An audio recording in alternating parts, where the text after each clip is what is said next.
आवाज आ रही है भुवनेश्वर? यस सर, आ रही है। एक बार आकाश को और उसको बोल दो, क्या नाम है वो लड़का जो है, तो एक बार मैसेज कर दो ताकि करें। ओके सर, अभी करते हैं।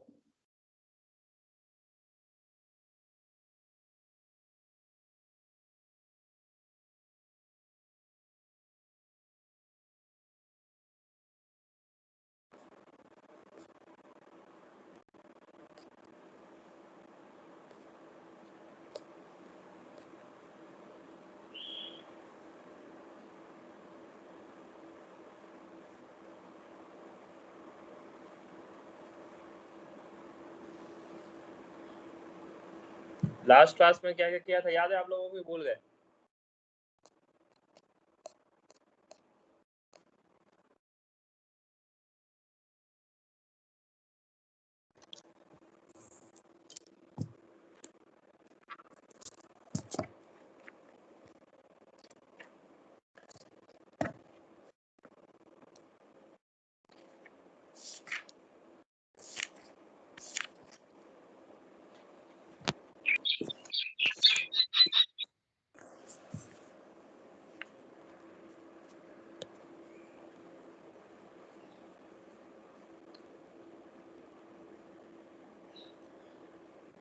दिगंबर आवाज आ रही है मेरी?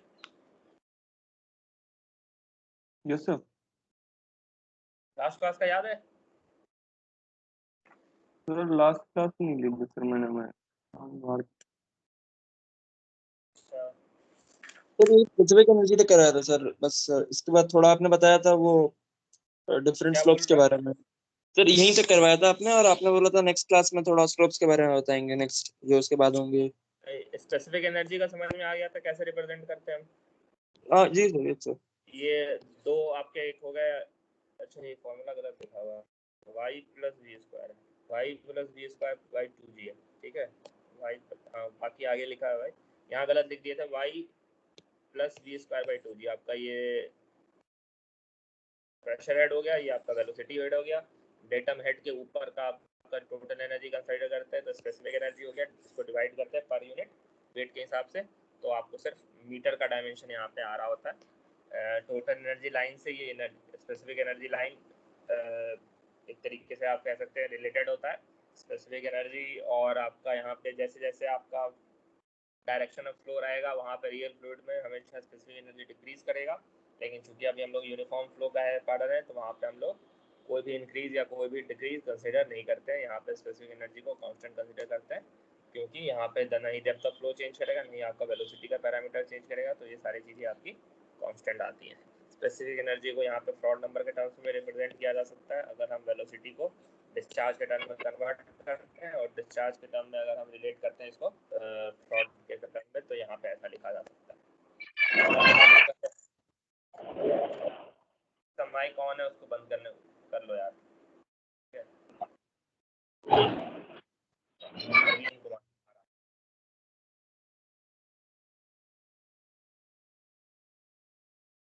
फिर उसके बाद हम लोग बात कर रहे होते हैं रेक्टेंगुलर चैनल के स्पेसिफिक। यहाँ पे आपको एक कंडीशन यहाँ पे दिखता है, हम लोग पर यूनिट लेंथ के डिस्चार्ज को कंसीडर करते हैं जिसको रिप्रेजेंट करते हैं Q बाई बी।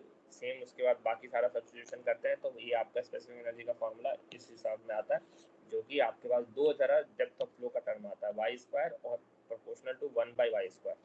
तो इसके टर्म हम लोग ग्राफ प्लॉट करते हैं स्पेसिफिक टू आपका रेक्टेंगुलर सेक्शन, तो वहाँ पे आपको दो तरीके का फ्लो दिखता है। ये ब्राउन वाला जो लाइन है ये आपका प्रोपोर्शनल टू वाई आ रहा है, इसका मतलब ये पहला टर्म आपका pressure energy potential pressure energy के कारण, और दूसरा ये जो ब्लू वाला कर्व आ रहा है ये आपका काइनेटिक एनर्जी के कारण आ रहा है।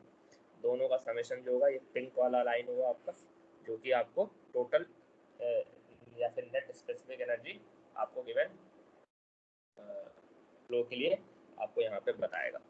अगर यहीं पे अगर हम लोग बात कर रहे हो तो एक चीज़ यहाँ पे आप नोटिस कर रहे होंगे कि स्पेसिफिक एनर्जी जो है आपका एक वैल्यू होता है उससे नीचे नहीं जा रहा है, यहाँ ये आपका क्रिटिकल स्पेसिफिक एनर्जी है।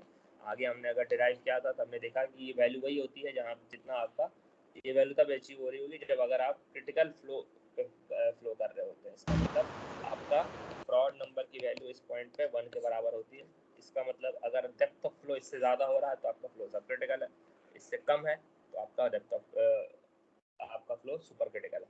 तो अगर आप चाहें तो ईसी के टर्म्स में भी आप लोग डिफाइन कर सकते हैं कि आपका क्रिटिकल फ्लो या फिर फ्रॉड नंबर कितना होगा और उसको रिलेट कर सकते हैं। किसी भी एक रैंडम पॉइंट पे अगर हम देखें तो वहाँ पे इस पॉइंट के अलावा, ईसी के पॉइंट के अलावा हर पॉइंट, हर सेक्शन जब भी आप देखेंगे तो 2 लाइन आपका कट होगा, 2 बार आपका यहाँ पे कट होगा, एक यहाँ पे कट होगा, एक यहाँ पे कट होगा, एक यहाँ और एक यहाँ। इसका मतलब हो रहा है कि एक एनर्जी के करस्पॉन्डिंग आपके पास 2 डेप्थ ऑफ फ्लो अवेलेबल है। ये जो दोनों डेप्थ ऑफ फ्लो होते हैं वो आपका बेसिकली क्या होता है, आपका अल्टरनेट डेप्थ होते हैं। इसके बारे में हमने बात किया था, अल्टरनेट डेप्थ होते हैं। अगर किसी भी गिवन एनर्जी के ऊपर हम बात कर रहे होते हैं, 2 बार ये आपके फ्लो के कर्व को कट कर रहा होता है और जो दोनों बार जो कट करेगा वहाँ पे आपका अल्टरनेट डेप्थ होगा। एक डेप्थ होगा जो कि आपको बताएगा सुपर क्रिटिकल फ्लो के समय होगा और एक सब क्रिटिकल फ्लो में होगा। यहाँ तक चीज़ क्लियर होगी। तो आपका ये बेसिकली अल्टरनेट डेप्थ का कंडीशन आता है और y1 y2 को इसी हिसाब से रिलेट कैसे करेंगे वो भी हम लोग आगे देखेंगे। इसके अलावा 2-3 चीज़ें हमने और देखी थी specific to rectangular, specific to एक जनरल कंडीशन में हमने देखा था।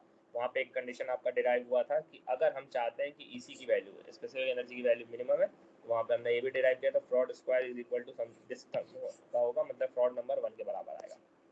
अगर हम स्पेसिफिक कैलकुलेशन को रेक्टेंगुलर चैनल करते हैं तो वहाँ पे आ रहा है depth of critical flow yc की वैल्यू आ रही है q square by g raise to the power 1/3। Important formula है, कई बार आपको यूज़ करना पड़ेगा क्योंकि वहाँ पे क्वेश्चन में आपको डिस्चार्ज दे दिया जाएगा और आपको बताना पड़ेगा क्रिटिकल फ्लो कितने पे होगा, या फिर डिस्चार्ज से आप पता कर सकते हैं क्रिटिकल फ्लो कितना होगा, ये सारे टर्म्स। और अगर क्रिटिकल फ्लो डिस्चार्ज हो रहा होता है तो आप ये भी कह सकते हैं कि स्पेसिफिक एनर्जी की जो वैल्यू होगी आपकी 3/2 yc होगा। ये भी आपको याद रखना पड़ेगा, इसकी एप्लीकेशन आगे के न्यूमेरिकल फॉर्म में आपको ज़रूरत पड़ेगी। सेकंड हो गया आपका, अगर फ्लो ट्रायंगुलर चैनल में हो रहा है तो ट्रायंगुलर चैनल में अगेन कंडीशन आपका yc का दूसरा हो जाता है। यहाँ वहाँ पे q स्क्वायर बाई जी होता था, यहाँ पे 2q square by G M square होगा रेज़ टू द पावर 1/5। ये फॉर्मूला भी आपको ध्यान में रखना है। और यहाँ पे आप जब आप स्पेसिफिक एनर्जी को डेप्थ के रिप्रेजेंट करना चाहेंगे तो आपको जो फाइनल वैल्यू आएगी वो 5/4 yc होगा। ये फॉर्मूला भी आपको याद रखना है। इंटरनेट डेप्थ के बारे में मैंने आपको बता ही दिया है। यहाँ तक चीज़ें क्लियर है? अगर कोई डाउट है तो आप हमको बताइए, तो क्लियर करेंगे और उससे आगे बढ़ते हैं। आकाश नहीं है क्या?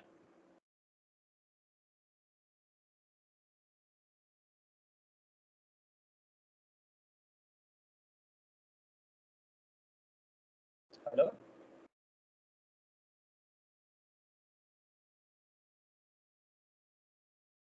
आवाज आ रही है मेरी कि नहीं आ रही है? नहीं सर, जी नहीं सर आ रही है। चलिए, तो यहाँ तक अगर आपको चीज़ें क्लियर है तो हम उसको आगे प्रोसीड करते हैं। एनर्जी डेप्थ रिलेशनशिप हमने यहाँ पे कवर कर ही लिया है। बेसिकली आपका जब स्पेसिफिक एनर्जी के बारे में बात हो जाती है तब की बात है। एक दो चीज़ हम लोग और देखते हैं।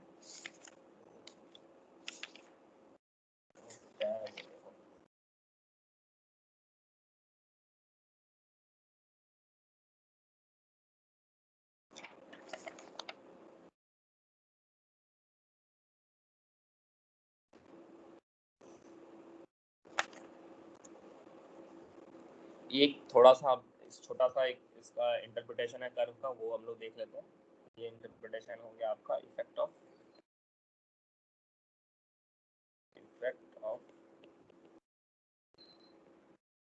चार्ज ऑन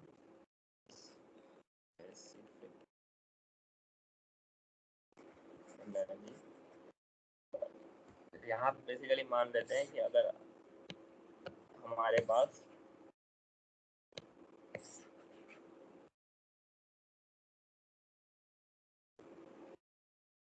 एक चार्ज का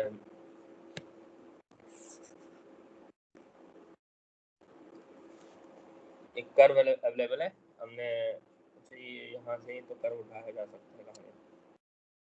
ये कर्व को हम लोग यहाँ से पिक कर लेते हैं। आपका ये आपका डेप्थ ऑफ फ्लो है, स्पेसिफिक एनर्जी का ये वेरिएशन है।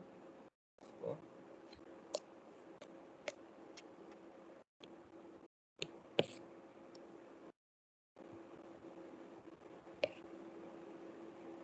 ये कर्व का कौन कौन सी वैल्यू होता है ये तो आपने समझा हुआ है। में से जो हमारा इम्पोर्टेंट चीज़ है उसको हम लोग देख रहे होते हैं। तो नेट कर्व या अल्फा का वैल्यू भी आपको हमने डिराइव किया था या फिर आपको डायरेक्ट बताया होगा, 33.7 डिग्री होता है अगर हम लोग रेक्टेंगुलर चैनल की बात कर रहे होते हैं तब।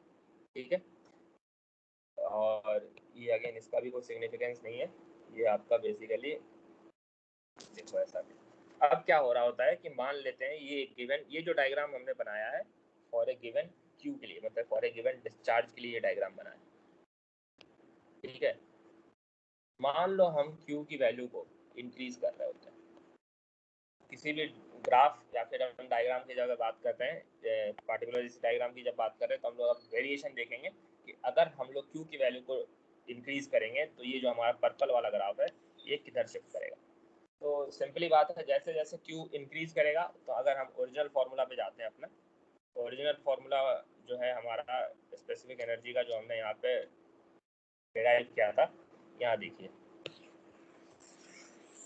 इसको भी कॉपी करके इधर ले आते हैं। ये हमारा ओरिजिनल फार्मूला था, यहाँ पे हमने देखिए कि क्यू पे आपका स्पेसिफिक एनर्जी टोटल डिपेंड करता है। मतलब आपका अगर हम स्पेसिफिक एनर्जी निकालना चाहें तो क्यू स्क्वायर के हिसाब से इंक्रीज करेगा, ये आपको ध्यान रखना है। लेकिन इसमें अगर आप डेप्थ में कोई चेंज नहीं करेंगे तो ये वाला पैरामीटर आपका कांस्टेंट है। सिमिलरली अगर हम यहाँ पे इंटरप्रेट करते हैं तो क्या हो रहा होता है, जैसे जैसे हम स्पेसिफिक डिस्चार्ज को बढ़ाएंगे आपका स्पेसिफिक एनर्जी बढ़ता जाएगा। तो बेसिकली क्या होता है कि आपका ये जो कर्व है ये आपका लेफ्ट, ये आपका राइट हैंड साइड शिफ्ट करता जाएगा। तो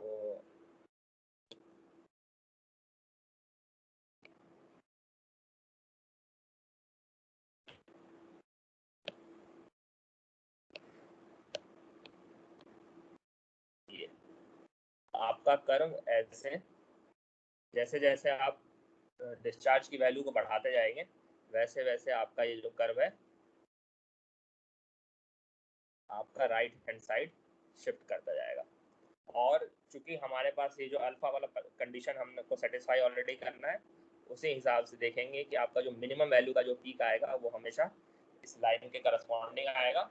और यहाँ पे अगर हम इसको नाम देते हैं Q1 Q3 तो देखेंगे कि Q3 will be greater than Q1 will be greater Q2 greater than Q1। तो इस हिसाब से जैसे जैसे आप डिस्चार्ज की वैल्यू को बढ़ाते जाएंगे वैसे वैसे आपका स्पेसिफिक एनर्जी का जो कर्व है वो आपके राइट हैंड साइड शिफ्ट करता जाएगा। यहाँ तक चीजें क्लियर है? Yes sir. तो बेसिकली क्या हो रहा है कि अगर मान लो हम अभी फिलहाल अब हर के करस्पॉन्डिंग जो स्पेसिफिक एनर्जी होगा उसको हम लोग लेट से मिनिमम स्पेसिफिक एनर्जी को हम मेंशन कर रहे हैं, लेट से EC1 हो गया, इसके करस्पॉन्डिंग जो वैल्यू आ रहा है वो EC2 हो गया, इसके करस्पॉन्डिंग आपका जो वैल्यू आएगा वो EC3 हो गया। तो टेक्निकली हम कह सकते हैं कि EC3 will be greater than EC2 will be greater than EC1। ठीक है, तो अब एक कंडीशन यहाँ पे हम लोग चेक कर सकते हैं। लेट्स से कि अभी जो फ्लो का कंडीशन है, हम अब उस लाइन को मान लो डॉटेड ग्रीन लाइन से दिखा रहे हैं। मान लो अभी का फ्लो का कंडीशन आपका यहाँ पे, आपका जो स्पेसिफिक एनर्जी का हमने ग्राफ है उसको मान लो यहाँ पे रिप्रेजेंट किया और ये जो वैल्यू आ रही है वो ये, ठीक है, ग्रीन डॉटेड लाइन से जो वर्टिकल दिखा रहे हैं वो आपको गिवन फ्लो कंडीशन का बता रहे हैं। तो उसके करस्पॉन्डिंग आप देख रहे हैं फिलहाल अगर हम Q1 डिस्चार्ज की बात कर रहे हैं तो वहाँ पे हम देख सकते हैं कि हमारे पास दो जगह आपको यहाँ पे इंटरसेक्ट कर रहा है। तो ये जो दोनों आपके अल्टरनेट डेप्थ हो गए और इसके करस्पॉन्डिंग अगर आपको कुछ फ्लो कंडीशन को चेंज करना है तो फ्लो अगर Y1 से या फिर Y2 पे चेंज हो सकता है। लेकिन अगर हम Q2 की बात कर रहे हैं तो हम देखेंगे कि इन दोनों के बीच का डिफरेंस जो है वो आपका कम होते जा रहा है। मतलब इनके करस्पॉन्डिंग, इस पॉइंट के करस्पॉन्डिंग जो आपका क्रिटिकल डेप्थ था वो उनके बीच का जो गैप है वो आपका कम होते जा रहा है। जैसे जैसे हम डिस्चार्ज को बढ़ाते जाएंगे वैसे वैसे देखेंगे कि इनका बीच का जो गैप हो रहा है वो आपका डिक्रीज होते जा रहा है। और एक पॉइंट ऐसा आएगा कि अगर आप डिस्चार्ज को Q2 Q3 तक पहुंचा दें तो ये पॉसिबल ही नहीं होगा कि आप गिवन स्पेसिफिक एनर्जी के करस्पॉन्डिंग यहाँ पे जो आपका स्पेसिफिक एनर्जी लेट्स से ई सी है, लेट्स से स्पेसिफिक एनर्जी आपका ई है, तो आप इसके करस्पॉन्ड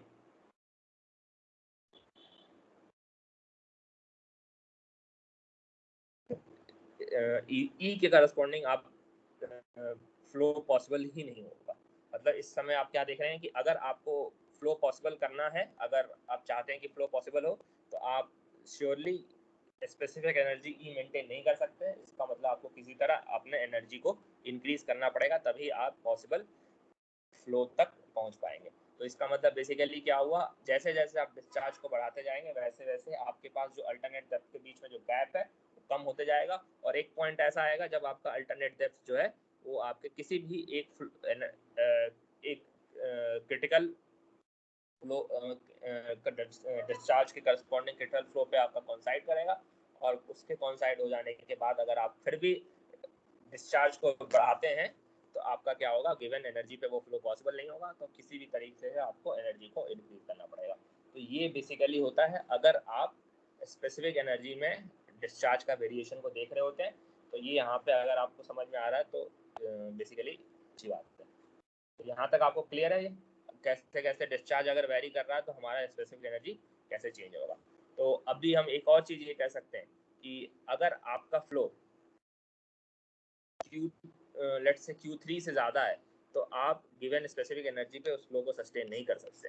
अगर आपका फ्लो Q3 से कम है तो आपके पास दो अल्टरनेट डेप्थ पॉसिबल है और आप गिवन स्पेसिफिक एनर्जी पे फ्लो को पॉसिबल कर सकते हैं। यहाँ तक चीज़ें क्लियर है आपको? Yes sir.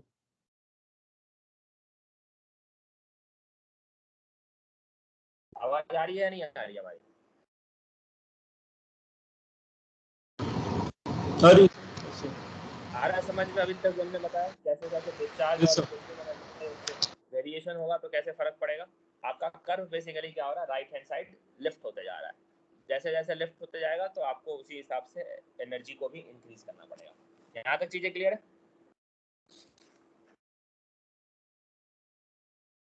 क्लियर है तो बताइए। सर राइट साइड में सर कितना शिफ्ट हो सकता है, मतलब कुछ बाउंड्री, राइट कोई हैंड बाउंड्री साइड नहीं है सर राइट हैंड साइड में कितना शिफ्ट हो सकता है, नहीं, लाइक कोई कोई बाउंड्री है राइट ऐसा साइड कोई में? बाउंड्री नहीं है राइट हैंड साइड पे। आप जितना एनर्जी को इंक्रीज करें वहां तक आप इंक्रीज करते जाइए, उसके करस्पॉन्डिंग आपको डिस्चार्ज को भी इंक्रीज करना पड़ेगा। लेकिन बाउंड्री आप एक तरीके कर सकते हैं लेफ्ट हैंड साइड में, या फिर आप गिवन अगर आपके पास एनर्जी के लेवल फिक्स है तो आप उसके करस्पॉन्डिंग आप एक आपका डिस्चार्ज के अमाउंट को फिक्स करना पड़ेगा। उससे अगर ज़्यादा आप एनर्जी को कम करना चाहेंगे तो उस पार्टिकुलर डिस्चार्ज के लेवल पे एनर्जी पॉसिबल नहीं है। मतलब बेसिकली एनर्जी पॉसिबल नहीं होने का कहने का मतलब होता है कि उस पार्टिकुलर लेवल पे फ्लो पॉसिबल नहीं है। ठीक है,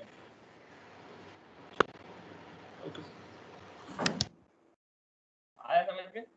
ये आपका यहाँ पे थोड़ा सा क्रिटिकल है, इसकी ज़रूरत फिलहाल जिस टॉपिक पे पड़ती है आपका वहाँ पे चैनल ट्रांजिशन जहाँ पे फ्लो थ्रू हम्प और फ्लो विड्थ कंस्ट्रक्शन की बात होती है वहाँ पे इसका ज़्यादा यूटिलाइजेशन होता है। लेकिन वो दोनों टॉपिक आपके सिलेबस में है नहीं।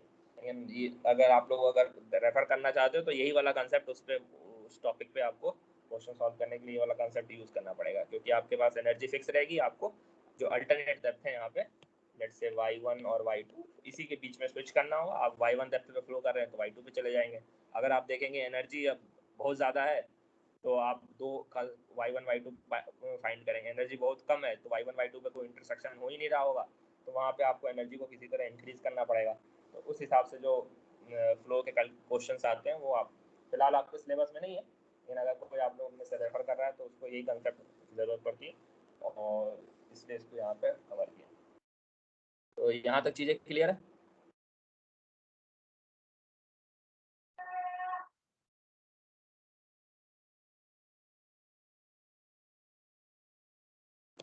यहाँ तक क्लियर है या नहीं है? Yes sir, clear.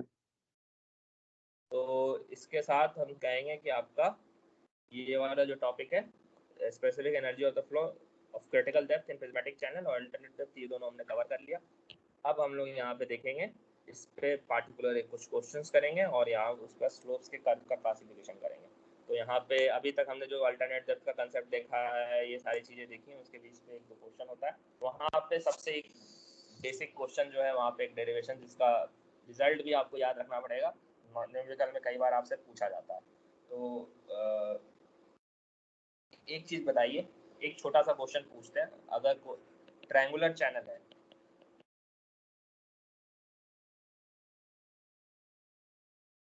Triangular channel है और तो आपको ये बताना है कि उसमें फ्लो हो रहा है ट्रायंगुलर चैनल में, तो आपको, और फ्लो कैरेक्टरिस्टिक हम बता रहे हैं, फ्लो आपका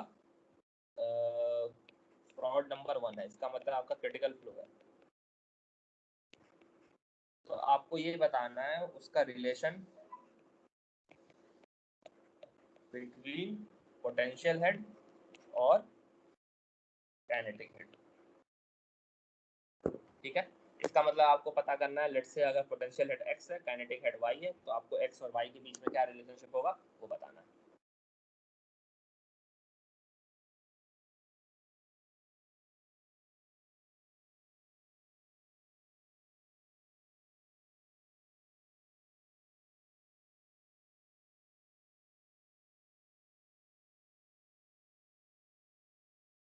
आया क्वेश्चन समझ में, क्या हम पूछ रहे हैं आपसे? अब सिमिलरली मान लो अगर ये रेक्टेंगुलर चैनल में भी सिमिलर हम लोग कोशिश करें तो इसको भी फाइंड कर सकते, ट्रायंगुलर की जगह आप यहाँ पे समझ लो रेक्टेंगुलर।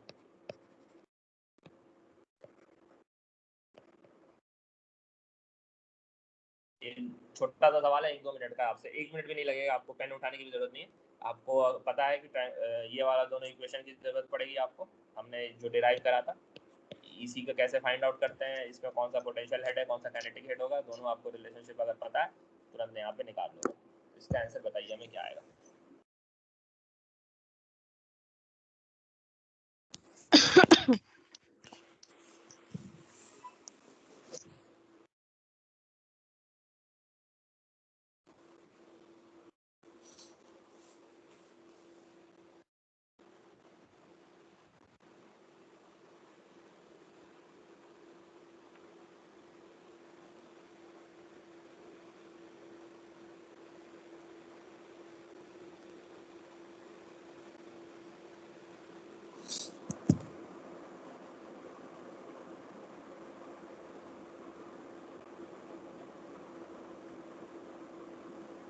बताइए, वंश गुप्ता खाली खांसने के लिए माइक ऑन किया क्या तुम?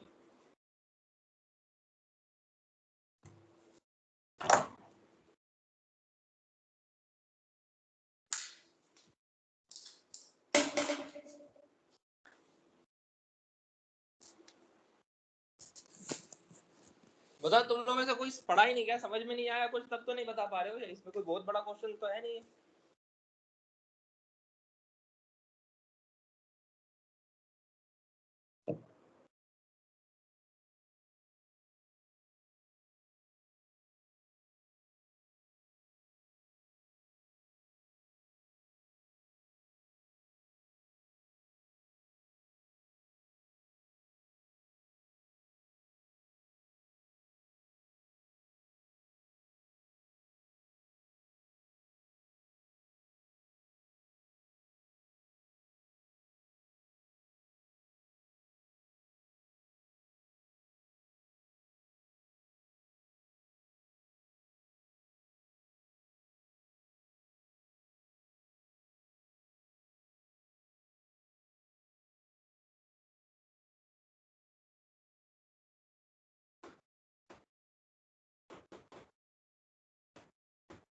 कोई तो बोलो जवाब, तुम लोग बस, बाकी लोग इधर कितने लोग हैं यहाँ पे? अभी 16 लोग हैं ऑनलाइन, किसी को नहीं समझ में आ रहा है?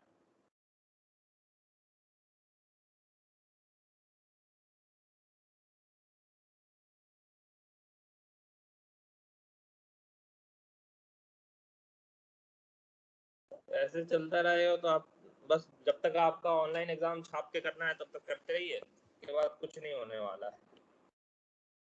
देख लीजिए सॉल्यूशन क्या है। और अगर आप लोग की तरफ से कोई रिस्पांस नहीं आएगा तो नोट्स वगैरह हम आप लोग को पीडीएफ में प्रोवाइड भी नहीं करेंगे, ठीक है। आप लोग का एटीट्यूड जो है उसी हिसाब से चल रहा है कि क्लास में ऐसे राम कहानी चल रही है, नोट्स मिल जाएगा तो काम चल जाएगा कि क्या पता है क्या नहीं है, ठीक है। तो आज जब तक आपके लोग की तरफ से ठीक से रिस्पांस नहीं आएगा तब तक हम आप लोगों को नोट्स वगैरह प्रोवाइड नहीं करेंगे, ठीक है। आप लोग अपना मैनेज करिए, जो हम क्लास में पढ़ा रहे हैं साथ में नोट्स कॉपी पे लिखना सीखिए, नॉर्मल जो क्लासेस में जैसे होती है वैसे। अगर आप चाह रहे हो कि ऐसे उपन्यास की तरह कहानी की तरह चीज़ें चलते रहेंगी तो आपको दिक्कत है। हम अब आज के अभी तक जितना आपने प्रोवाइड कर दिया उसको कर दिया, इसके बाद से अब प्रोवाइड नहीं करेंगे। मोस्ट प्रोबेबली हमने कहाँ तक किया, यूनिफॉर्म फ्लो तक आपको प्रोवाइड किया था, उसके बाद के टॉपिक आपके नोट्स हम प्रोवाइड करें। सॉल्यूशन देख लीजिए क्या है। अगर तो आप लोगों को तो कॉम्प्लिकेटेड टॉपिक है, ऐसा नहीं है कि आप याद करने वाला है कि आप चीज़ों को देख लिए और याद कर लिए काम हो जाएगा। एक सारे न्यूमेरिकल आएंगे और एक भी न्यूमेरिकल नहीं बनेगा, आपको कांसेप्ट नहीं समझ में आ रहा। सॉल्यूशन देखिए, स्पेसिफिक एनर्जी को हम लोग ऐसे लिखते हैं E is equal to potential energy plus kinetic energy. Potential energy हमने बताया था Y होता है, काइनेटिक एनर्जी V²/2g। अब हम लोग बात कर रहे होते हैं, आपका फर्स्ट केस ले लेते हैं सर ट्रायंगुलर। हाँ बोलिए sir kinetic energy half of potential energy. कौन से का बता रहे हो, ट्रायंगुलर सर ये का बता रहे हो? ट्रायंगल का, ट्रायंगल का सर। ट्रायंगल का हाफ नहीं आएगा, 1/4 आएगा। देखिए कैसे हो रहा है। यहाँ पे ये तो आपको पता चले y² प्लस v²+2g। y हो गया आपका potential energy, v²+2g kinetic energy. हमने आपको बताया क्रिटिकल फ्लो हो रहा है, ट्रायंगल का केस ले रहे हैं, क्रिटिकल फ्लो हो रहा है। इसका मतलब आपका E क्रिटिकल है और E किसके बराबर होगा, EC will be equal to 5/4 YC। अभी हमने आपको डिराइव भी कराया था लास्ट क्लास में, अभी हमने आपको ये भी बोला था याद रखना है, EC इक्वल टू 5/4 YC। तो इसमें दो टर्म हो गए आपके पोटेंशियल एनर्जी के और काइनेटिक एनर्जी के। पोटेंशियल एनर्जी पता है हमेशा y ही है, हमने यहाँ पे ऑलरेडी कैलकुलेट किया है। तो काइनेटिक एनर्जी कितना हो गया इसका, 1/4y। आपसे क्वेश्चन में क्या पूछा, आपको बताना है कि पोटेंशियल एनर्जी और काइनेटिक एनर्जी का क्या रिलेशनशिप है। हमने बोला था पोटेंशियल एनर्जी को x मान लो, काइनेटिक एनर्जी को y मान लो, मतलब कि x y, ये दूसरा x y समझ लो, मतलब इसको कैपिटल X कैपिटल Y को लिख देते हैं।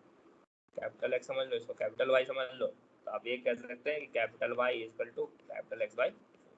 ये आपका जब आपका ट्रायंगुलर चैनल है तब हो रहा है। रेक्टेंगुलर का करो एक बार करके फिर से देखो क्या होता है। अगर हम लोग रेक्टेंगुलर सर चैनल 1/4 वो, सर वो हाफ हाफ हाफ, तब क्या होगा, EC is equal to 3/2YC होगा, ठीक है। तो ये 3/2YC में अगेन वहाँ पे हमने बताया दो चीज़ होगा, पोटेंशियल और काइनेटिक। पोटेंशियल एनर्जी आपका Y बचा, काइनेटिक एनर्जी कितना हो गया 1/2Y। तो अगर हम रिलेशनशिप यहाँ पे देखेंगे, अगेन इसको कैपिटल X मान लो, इसको कैपिटल Y मान लो, तो capital Y will be equal to half of capital X। तो ये दोनों आपका रिलेशनशिप हो गया यहाँ पे आपका पोटेंशियल एनर्जी और काइनेटिक एनर्जी में। ये ट्रायंगुलर का है और ये सॉरी रेक्टेंगुलर का है, ये आपका ट्रायंगुलर का है। ये छोटा सा एक सवाल हुआ ये। तो इसमें तो अगर आपने पूरा, अगर आपको या तो समझ में नहीं आ रहा है कुछ, या फिर आप लोग देख नहीं रहे हो लेक्चर, बनने चाहिए थे। एक और क्वेश्चन देखिए, ये सब बहुत जरूरी है, ये सब रिजल्ट आपको मोरलेस अभी तक हमने जो चीज़ बताया रिजल्ट के साथ आपको ये सारे याद होने चाहिए, तभी आपसे एग्जाम में कोई भी ढंग का सवाल बनेगा। ये तो थ्योरी वाले करते रहना बस। ये टफ है सब्जेक्ट आपका, आसान नहीं है ये। ओपन चैनल फ्लो का जो पार्ट आ रहा है ये काफ़ी न्यूमेरिकल एक्सटेंसिव है, यहाँ पे आपको ध्यान समय ज़्यादा देना पड़ेगा यहाँ पे। सिलेबस भी आपका काफ़ी बिना सिर पैर का दिया हुआ है, पूछने को कुछ भी पूछ सकता है आपसे। अब बताइए, एक क्वेश्चन हम आपको दे रहे हैं, अगर आपके पास अल्टरनेट डेप्थ है for a given specific energy,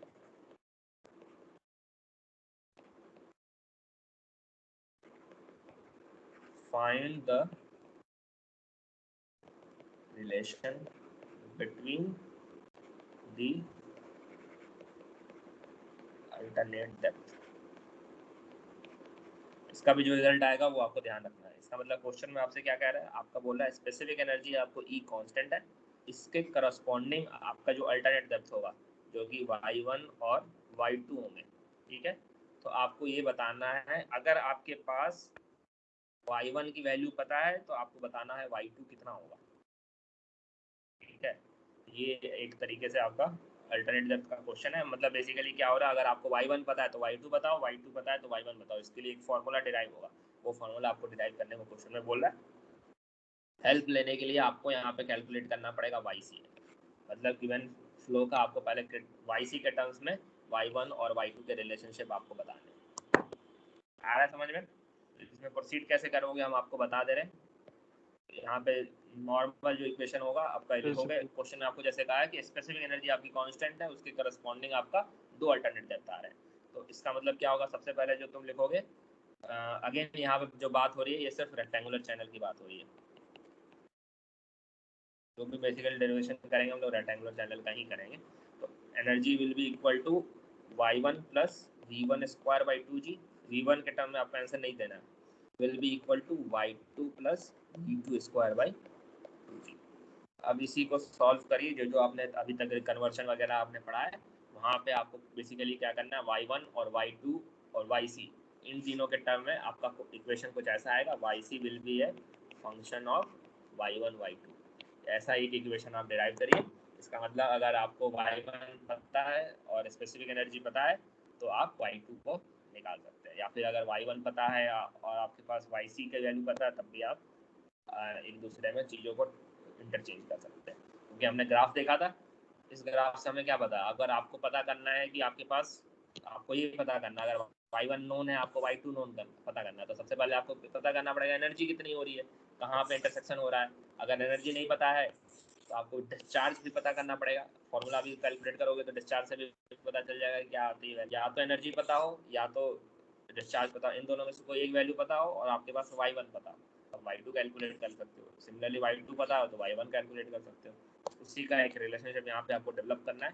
और आपको हिंट दे दिया मैंने कि आपका आंसर कुछ इस फॉर्मेट में आएगा, yc will be equal to function of y1 और y2। इसको कैलकुलेट करके बताइए क्या होगा।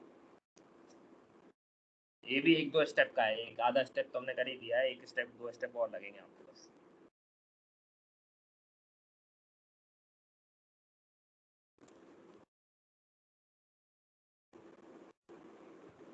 कहिए बताइए क्या आ रहा है।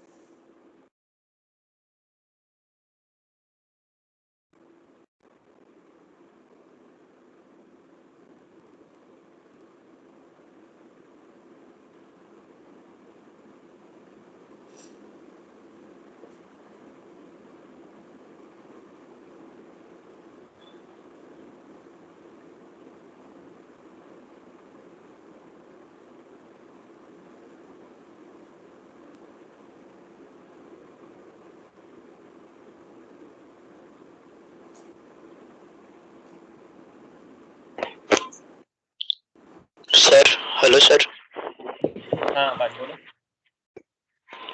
2/3 y1 माइनस y2। 2/3। हाँ सर, अगर उसको मैक्सिमम मान के चले तो ई की वैल्यू सर 2y1 बोलो स्क्वायर क्या है बोला। y2 square upon y1 plus y2। हाँ ये है is equal to yc cube, ये ना। Yes sir, yes sir. हाँ देखो कैसे आता है। तो सबसे पहले हम लोग v1 को, एक सेकंड मतलब,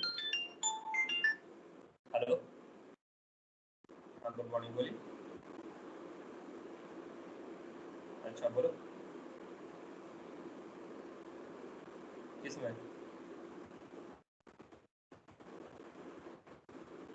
मतलब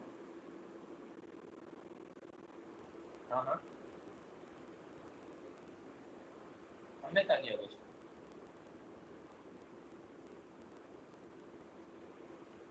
नॉट अलाउड, हमको समझ में नहीं आ रहा कहाँ नॉट अलाउड लिखा रहा है।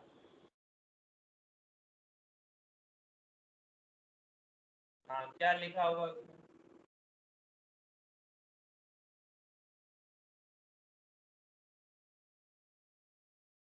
हाँ क्या लिखा हुआ है बोलो।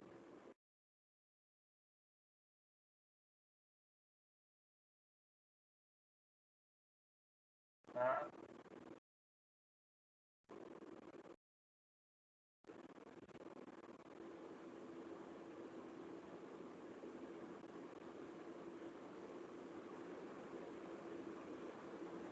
क्या वो फोटो जो लिखा हुआ उसमें वो नाम में कैसा किस फॉर्मेट में रखे हुए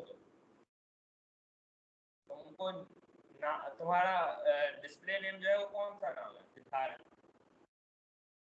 हाँ तो इंजीनियर क्यों लिखे हुए उसमें? तो हमें कैसे पता चलेगा कौन है दीपक बेटा? तुम्हारा नाम अल्फाबेटिकली कैसे आएगा बताओ?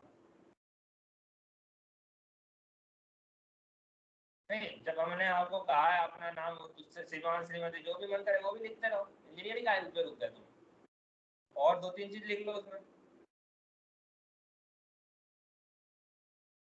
हाँ चेंज करिए, कैसे चेंज होता है अपने दोस्तों से पूछ के करिए।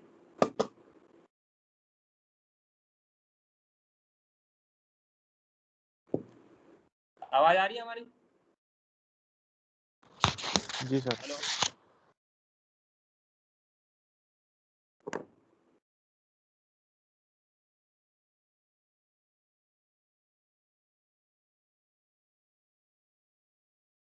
आवाज आ रही है कि नेटवर्क कनेक्ट हो डिस्कनेक्ट हो गया? आ रही है सर। आ रही है ना? सर। आ रही है सर। देखो आ तो रही है इसमें सर। बेसिकली हम क्या कर रहे हैं, वेलोसिटी का जो टर्म था अगेन हम जो पहले सिंप्लीफाई करते थे y के टर्म में उसको लिख देते हैं, तो इसको ऐसे लिख सकते हैं y1 plus v1 square by 2g को हम लोग पहले भी कन्वर्ट किया था q square by 2g y1 square हो जाएगा will be equal to y2 plus q square by 2g y2 square. यहाँ पे जो जो कॉमन टर्म है उनको एक जगह करने की कोशिश करते हैं।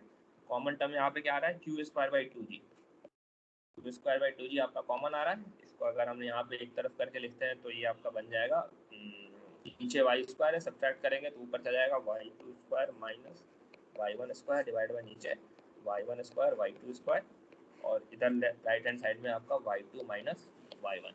ठीक है, इसको और हम सिंप्लीफाई करते हैं तो यहाँ पे y2 माइनस y1 है, यहाँ पे आप कह सकते हो जब मैथमेटिक्स का आपको लॉजिक लगाना, इसका प्लस माइनस में बढ़ जाएगा कट जाएगा, तो यहाँ पे बच जाएगा ऊपर में y2 square minus y2 square plus y1 square. तो आप यहाँ पे लिख सकते हो q square by 2g will be equal to अच्छा यहाँ पे q square by 2g will be equal to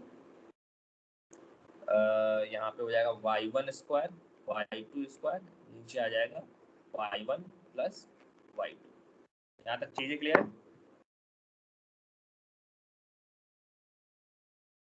यहाँ पे समझ में आ रहा है? फिर हमने क्या किया कि यस सर। स्क्वायर जी को निकाल लेते हैं अलग, तो यहाँ पे 2 को उधर ले जाते हैं into y1 square y2 square divided by y1 plus y2। तो हो गया आपका यहाँ पे रिलेशनशिप। हमने आपको क्वेश्चन में बताया था yc के करस्पॉन्डिंग होना चाहिए, तो आपको याद होगा क्रिटिकल फ्लो का हमने बताया था, हमने ये आपको बताया था कि yc will be equal to कितना होता है q square by g raise to the power 1/3। 1/3 yes sir. तो इसका मतलब हम ये लिख सकते हैं yc cube will be equal to q square by g। तो इसको टेक्निकली हम लिखा जा सकता है कि yc cube will be equal to 2y1 square y2 square divide by y1 plus y2। ठीक है, तो ये एक स्टैंडर्ड रिजल्ट है, आपको इसको याद रखना पड़ेगा। कई बार आपको ऑब्जेक्टिव, खैर आपका आरटीओ में तो नहीं पूछेगा, आरटीओ में हो सकता है इसका डेरिवेशन पूछ ले, लेकिन ऑब्जेक्टिव अगर आप देखोगे तो वहाँ पे कई बार क्वेश्चन आएगा सीधे y1 पूछा जाएगा आपसे, y2 बताओ कितना होगा। तो उसमें आप क्या करेंगे, सबसे पहले आपको पता करना पड़ेगा गिवन फ्लो के लिए क्रिटिकल फ्लो की कंडीशन क्या होगी, yc की वैल्यू क्या होगी। कोई भी आपका q की वैल्यू पता है, या तो अगर आपको q से निकालना है तो सबसे पहले yc करके वहां से भी निकाल सकते हो, या फिर यहाँ से भी आप निकाल के कर सकते हो, दोनों में से एक ही बात है आपको। ठीक है, आया समझ में? Yes sir. चलिए और एक दो क्वेश्चन हम आपसे करते हैं। क्वेश्चन वाला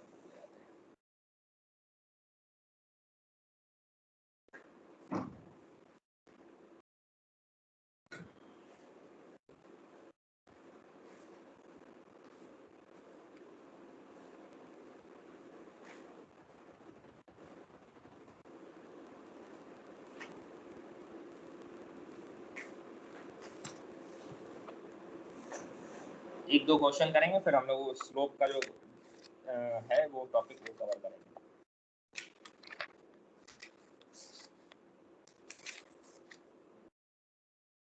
अच्छा, एक और चीज आपको ध्यान रखना है, एक छोटा सा आपको सेक्शन फैक्टर किसको कहते हैं वो भी आपको दिया हुआ है, तो सेक्शन फैक्टर देख लो क्या होता है। सेक्शन फैक्टर रिप्रेजेंट करते हैं बेसिकली z से, इसको डिफाइन किया जाता है a into A by T, ठीक है। तो ये बेसिकली आपका, हमने आपको जैसे a बाई टी आपको बताया था क्या होता है आपका याद है? Okay, hydraulic depth. Flow plan. a by T किस चीज से रिप्रेजेंट करते थे? Characteristic length. Yes sir, yes sir. Characteristic length. तो सिमिलरली एक सेक्शन फैक्टर को डिफाइन करने का एक और तरीका है A under root A by T. Again याद रखना, आपके सिलेबस में लिखा हुआ है इसलिए हमने आपको बता दिया इसका फॉर्मूला। इसका कहीं यूज वगैरह तो है नहीं यहाँ पे। अगर ओपन चैनल फ्लो में जाओगे तो section factor for uniform flow, तो इसी हिसाब से इसको डिफाइन किया, तो ध्यान, ठीक है। इसको हो सकता है आपको ज़रूरत पड़ जाए, ध्यान में रखना कि टर्मिनोलॉजी क्या है, बाकी यूज कर ही लोगे। अब एक दो क्वेश्चन करते हैं हम आपका क्रिटिकल फ्लो और इसके रिलेटेड जो है वो।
और आपको क्या करना है, फाइंड करना है स्पेसिफिक एनर्जी क्या होगी, अल्टरनेट डेप्थ क्या होगा, और नंबर दोनों अल्टरनेट डेप्थ क्या क्या होगा।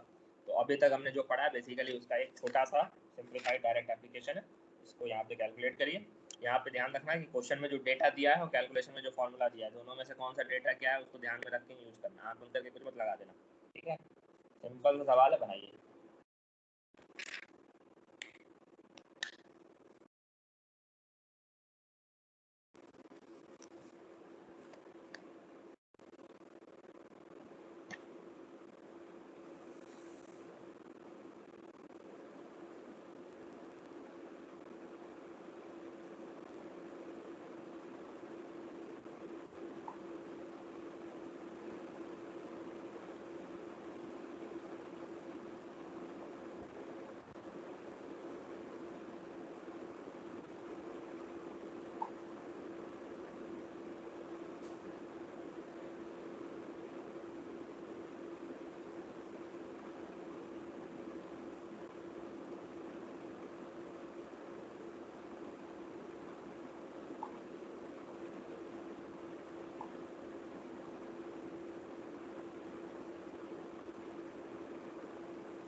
सर 1.47।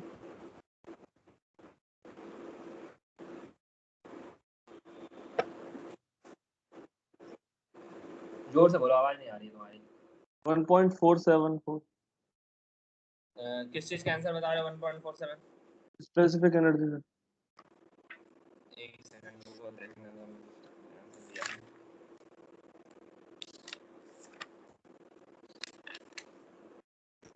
आप 1.47 मीटर, यूनिट ध्यान रखना है यहाँ पे, और जब भी मेंशन करेंगे तो 1.47 आपका मीटर में है।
देखिए स्पेसिफिक एनर्जी वाला कैलकुलेशन आपको कर देते हैं।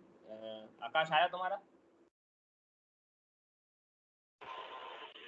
सर हमारा कुछ और ही आ रहा है, अगर हम मतलब वेलोसिटी की वैल्यू रख के कर रहे हैं तब तो।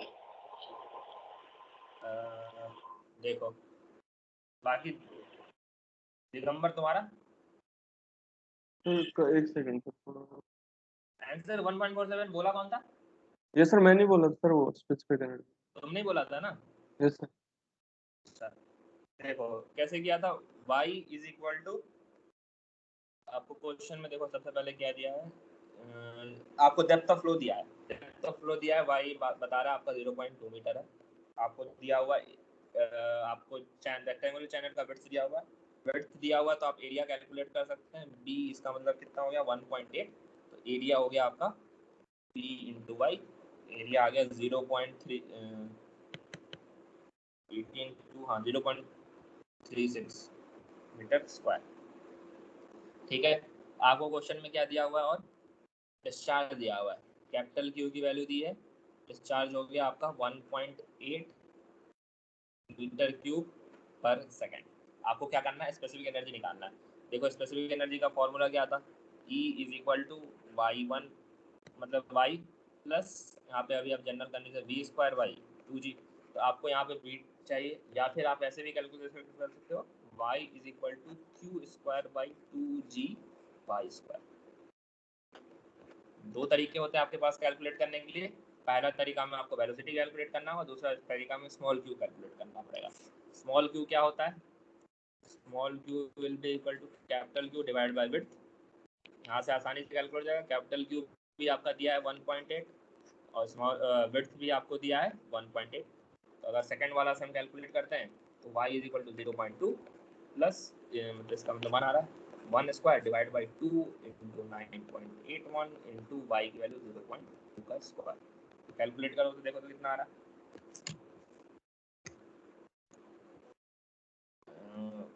1 square divide by 2 into 9.81 into 0.2 का स्क्वायर प्लस 1.4742 मीटर्स। अगर हम यहाँ से कैलकुलेट करते हैं, अगर हम लोग चाहे वेलोसिटी से कैलकुलेट करना तो वेलोसिटी कितना होगा, velocity will be equal to Q by A, है कि नहीं। क्यू बाई ए करेंगे तो कितना हो गया 1.8 डिवाइड बाई 2.36। इसका मतलब वेलोसिटी कितना आएगा 5 गुना हो जाएगा 5 मीटर पर सेकंड। अच्छा स्मॉल क्यू का यूनिट पता है क्या देखेंगे,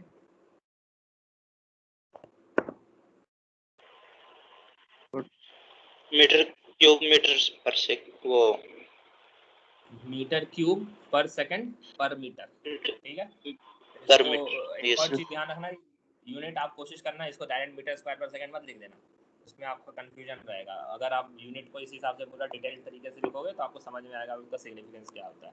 तो वेलोसिटी आपको पता चल गया, यहाँ पे लिखो y equal to 0.2 plus 5 square divide by 2 into 9.81। तो इसको कैलकुलेट करेंगे तो कितना हो जाएगा 5 square 25 divide by 2 divide by 9.81 plus 0.2।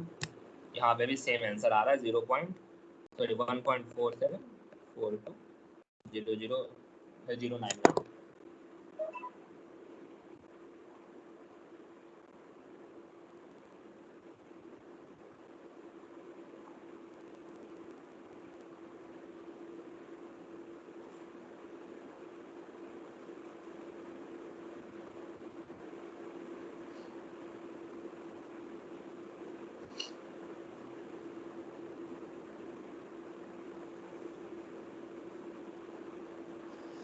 आगे वाला पार्ट देखिए क्वेश्चन का, आपसे पूछा जा रहा है अल्टरनेट डेप्थ बताइए एग्जिस्टिंग डेप्थ का। मतलब अब आपको कह रहे हैं मान लो ये वाली जो वैल्यू आई है y1 है, मतलब अब हमने कहा ये y1 हो गया, इसके करस्पॉन्डिंग आपको पता है एक दूसरा डेप्थ होगा y2। आपको बताया जा रहा है y2 बताओ क्या होगा। कैलकुलेट अभी हमने वैसे फॉर्मूला से किया हुआ है, अब चाहो तो डायरेक्ट फॉर्मूला से भी कर सकते हो, या फिर आपके पास जो बेसिक इक्वेशन है वहाँ से भी कर सकते हो। दोनों आप यूज़ करते हुए आप यहाँ पे चीज़ों को कैलकुलेट करिए। ठीक है, और उसके बाद दोनों y1 और y2 के करस्पॉन्डिंग जो फ्रॉड नंबर होगा वो क्या होगा वो भी कैलकुलेट करके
0.199 मीटर। 0.199 मीटर। ये गलत आ रहा है आपका। y की वैल्यू 1.4 का आएगा।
बताइए सर ये क्यूबिक इक्वेशन सॉल्व नहीं हो पा रही सर हमसे। हाँ, ये क्यूबिक Yes, नहीं sir. सॉल्व होगी तो आपके पास एक सॉल्यूशन है। कैलकुलेटर में आपके पास ऑप्शन आता है क्यूबिक सॉल्व करने के लिए, वहाँ से आप डायरेक्टली कर सकते हैं, नहीं तो ट्रायल एरर से आपको करना पड़ेगा। ट्रायल एंड एरर लगाने के लिए आपको कुछ रेंज पता होनी चाहिए, तो वहाँ पे रेंज के लिए ध्यान रखना पड़ेगा। पहले आपके पास y1 पता चल गया तो आप इसके लिए फ्लो के लिए yc निकाल लो। तो आपको पता है अगर yc पता है, y1 पता है, तो उसके हिसाब से आप y2 का रफ आइडिया लगा सकते हो। उसके बाद आप ट्रायल एंड एरर करोगे तो आप वहाँ से आंसर निकाल सकते हैं। नहीं वहाँ से कर सकते हैं तो आपके पास एक डायरेक्ट क्यूबिक इक्वेशन सॉल्व करने के लिए कैलकुलेटर में फंक्शन है। पता नहीं आपके कैलकुलेटर में है या नहीं है। जनरली जो हम इंजीनियर्स कैलकुलेटर होता है ES सीरीज वाला जो है, वहाँ पे आपका रहता है क्यूबिक इक्वेशन सॉल्व करने के लिए, वहाँ से आप सॉल्व कर सकते हैं। वहाँ से आपको डायरेक्ट आंसर आ जाएगा कि y2 की वैल्यू क्या होगी। आ रहा है समझ में? तो यहाँ पे आपको ट्रायल एरर का ध्यान रखना पड़ेगा कैसे होगा। तो आपके पास y2 निकालने के लिए कौन सा मेथड यूज़ किया हमने? जो यहाँ पे फॉर्मूला डिराइव किया था वो यूज़ किया है कि जो बेसिक अप्रोच है वहाँ से किया है आपने? सर ये फॉर्मूले वाले से किया सर मैंने। फॉर्मूला yc की वैल्यू क्या आ रही है आपकी? सर 0.467। 0.467 आ रही है। आपको y1 पता है कितना आया? y1 आया है 0. 0.2। ठीक है, तो अब आप पता कर सकते हो y2 जो होगा वो yc से ज़्यादा ही होगा, है Yes, कि sir. नहीं? तो आप उसके हिसाब से थोड़ा सा गेस कर सकते हैं कि y2 की वैल्यू क्या होगी। गलत होगा बताइए, जरूरी नहीं है कि एक बार में आंसर आए, आपको ट्रायल एरर से अप्रोच करना पड़ेगा। ठीक है। उसके आगे वाला Yes, पार्ट sir. सॉल्व करके देखो क्या आ रहा है।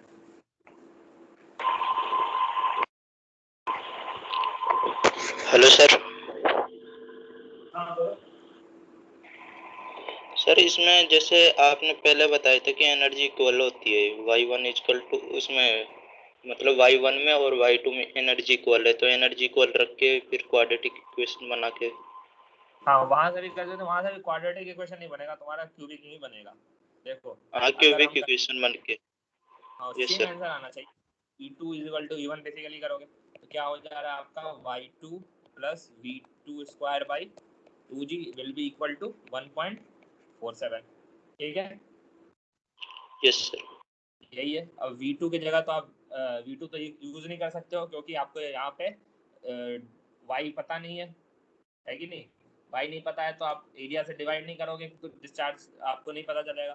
तो आप इसको v yes sir. Square by 2g की जगह आप लिखोगे q square by 2g y 2 square. ठीक है, तो अब तुम्हारा इक्वेशन ऐसा हो जाएगा y2 प्लस q हो जाएगा आपका 1.8 का स्क्वायर, सॉरी 1.8 नहीं होगा, q कितना होगा, स्मॉल q कितना है, स्मॉल Sir, q one. कितना आया है, 1 आया है। 1 square divide by 2 into 9.81 into y2 का square will be equal to 1.47। Again आपके पास क्यूबिक ही आ जाएगा क्योंकि नीचे में स्क्वायर का टर्म है, ऊपर y2 है। इसको भी आपको ट्रायल एरर से करना पड़ेगा और फाइनल जो आंसर आएगा y2 विल बी 1.47 मीटर आएगा, सॉरी 1.45 आएगा। ठीक है, 1.45 अगर आप चाहो तो इस पर डाल के चेक कर सकते हो, आपका इक्वेशन सेटिस्फाई हो जाएगा। यहाँ तक क्लियर है? Yes sir. अब आपको क्या करना है, फ्रॉड नंबर कैलकुलेट करना है तीनों केस के लिए। तो फ्रॉड नंबर फॉर 1 के लिए और फ्रॉड नंबर फॉर 2। आपको y पता है दोनों को, तो दोनों के हिसाब से फ्रॉड नंबर कैलकुलेट करिए। फ्रॉड नंबर का फॉर्मूला आपको पता है v by under root g y, या हाँ v by under root by g y से कर लो वहाँ से कैलकुलेट। फ्रॉड नंबर क्या आएगा, ध्यान रखना 2 के लिए तुमको फिर से वेलोसिटी कैलकुलेट करना पड़ेगा, ये वेलोसिटी नोन नहीं है आपके लिए। ठीक है, तो यहाँ से आप कैलकुलेट करिए, बताइए क्या है।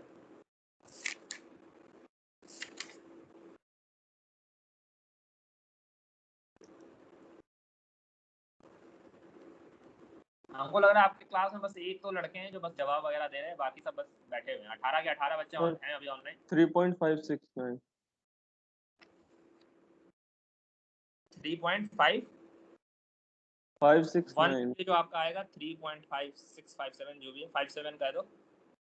ठीक है, और 2 के लिए कैलकुलेट करने के लिए पहले तुमको v2 कैलकुलेट करना पड़ेगा, v2 के बाद fr2 करेंगे। फ्रॉड नंबर का जो फॉर्मूला हो गया v by under root g Y.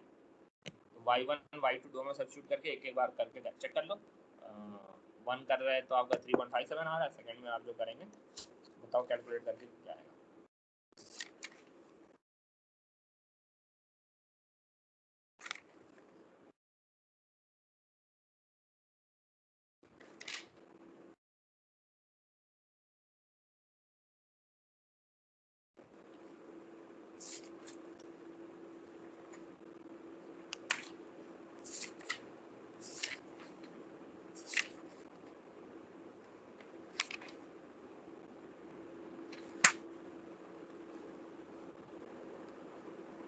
Zero point 182.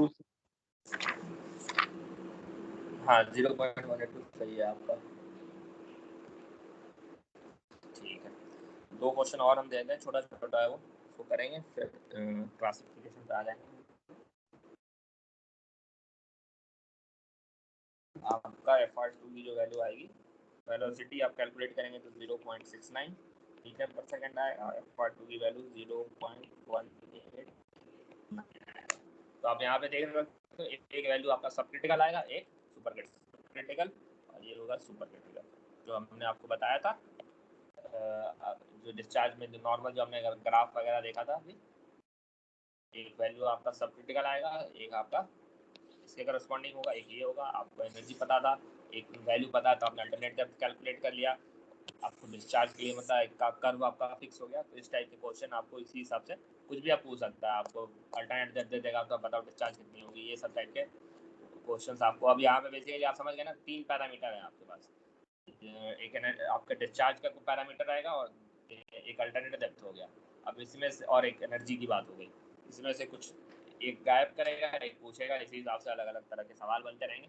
आपको ये जो अभी आपने यहाँ पे यूज़ किया उसी को किसी तरह से मैनिपुलेट करके यूज़ करते रहना पड़ेगा। यूज़ करते रहेंगे तो आपके पास क्वेश्चन के सॉल्यूशन बन जाएंगे।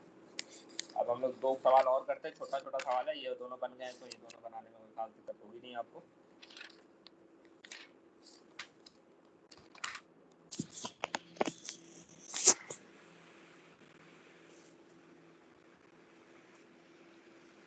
ये देखिए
ये जो 2 क्वेश्चन है दोनों को सॉल्व करिए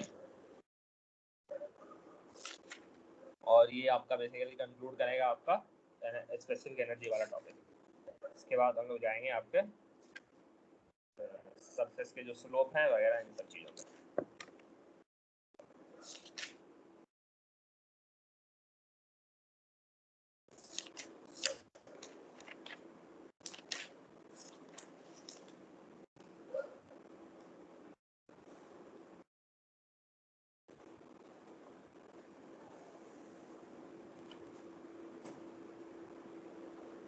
इसके बाद आपका सिलेबस में क्या है?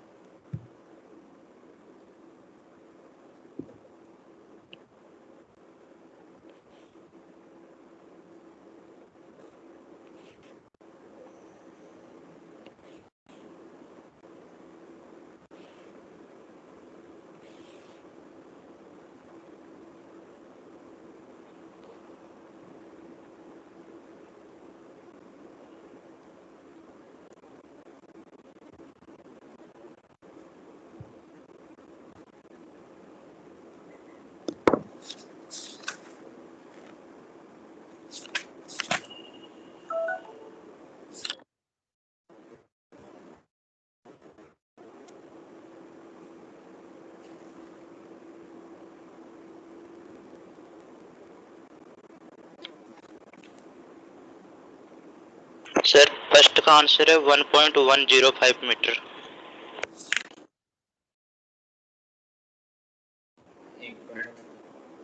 सर मेरा 1.11 आ रहा है सर।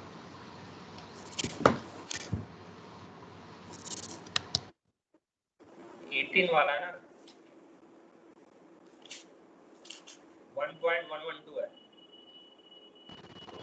आपने क्या क्वेश्चन पूछा? क्रिटिकल स्पेसिफिक एनर्जी पूछ रहा है। यस सर 1.112 है। 1.112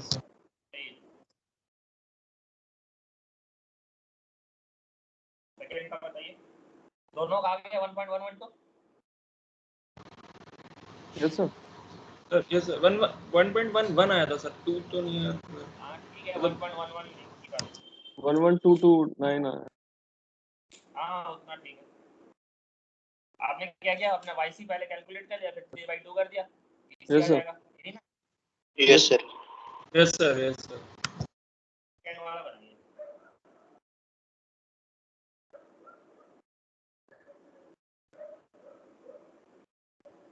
फॉर्मूला YC का पता है, ट्रायंगुलर के लिए क्या होता है याद है? YC will be equal to, यहाँ पे जाना था 10 to the power 1/5 होता है, यहाँ पे आ जाएगा 2q², यहाँ पे g बाई GM। ये ध्यान रखना, इससे बन जाएगा, आपका बनाइए। ये सारे जो फॉर्मूले हैं ना छोटे छोटे बहुत सारे हैं यहाँ पे, तो आपको याद रखना होगा, नहीं याद रखोगे तो क्वेश्चन बनने में दिक्कत हो जाएगी।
कैलकुलेट करिए, बताइए।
Sir, 1.02 1.025 नहीं,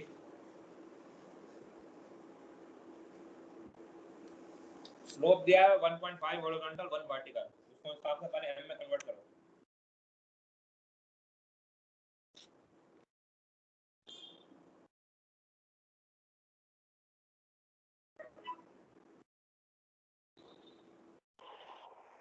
सर 1.0125। नहीं मेरा तो कम दिखा रहा है, 0 पॉइंट समथिंग आएगा।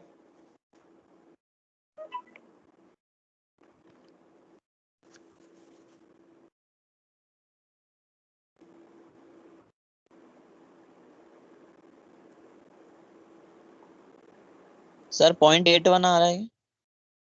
हाँ 0.81।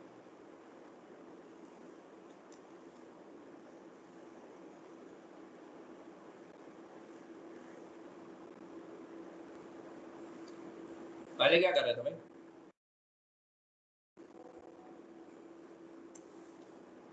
सर मैं एक्चुअली मैं आंसर सुनना चाह रहा था।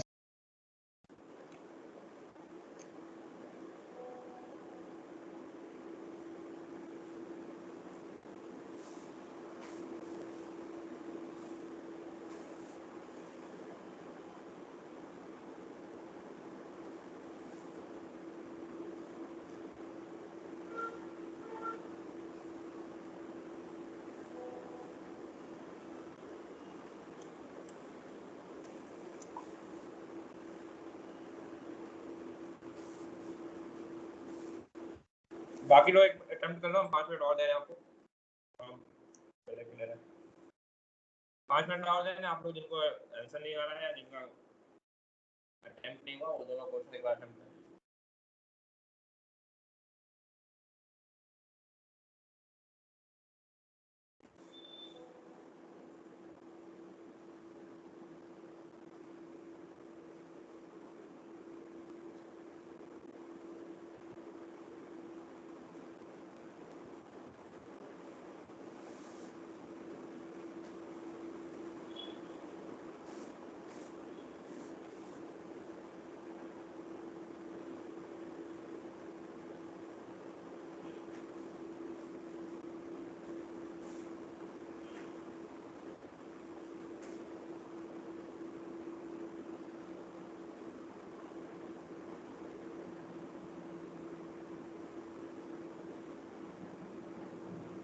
तो 0.86 है इधर मेरा। हाँ 0.8। 2 मिनट हो जाए, हम स्टार्ट कर रहे हैं।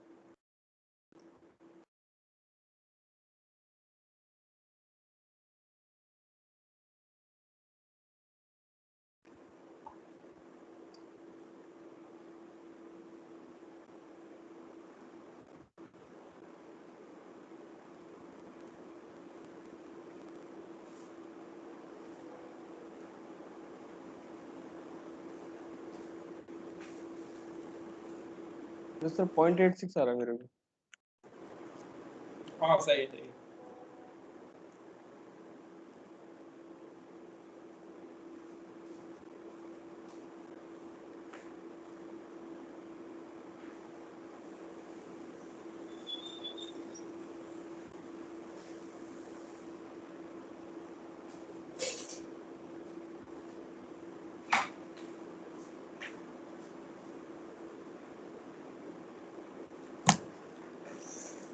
देखो सॉल्यूशन देख लो आपका। पहला वाला तो क्लियर, सबसे बनी गया होगा, आसान है। सेकंड वाला में देखिए m कहाँ से निकालेंगे, बेसिकली कंफ्यूजन आपका ये हो रहा होगा। ऐसे भी आपको ध्यान, हम लोग कुछ नहीं याद है तो ये याद नहीं होगा। अगर ट्रायंगुलर सेक्शन की बात हो रही होती है तो ये बेसिकली कहते हैं m y, ये हो गया y। इसका मतलब बेसिकली m क्या हुआ,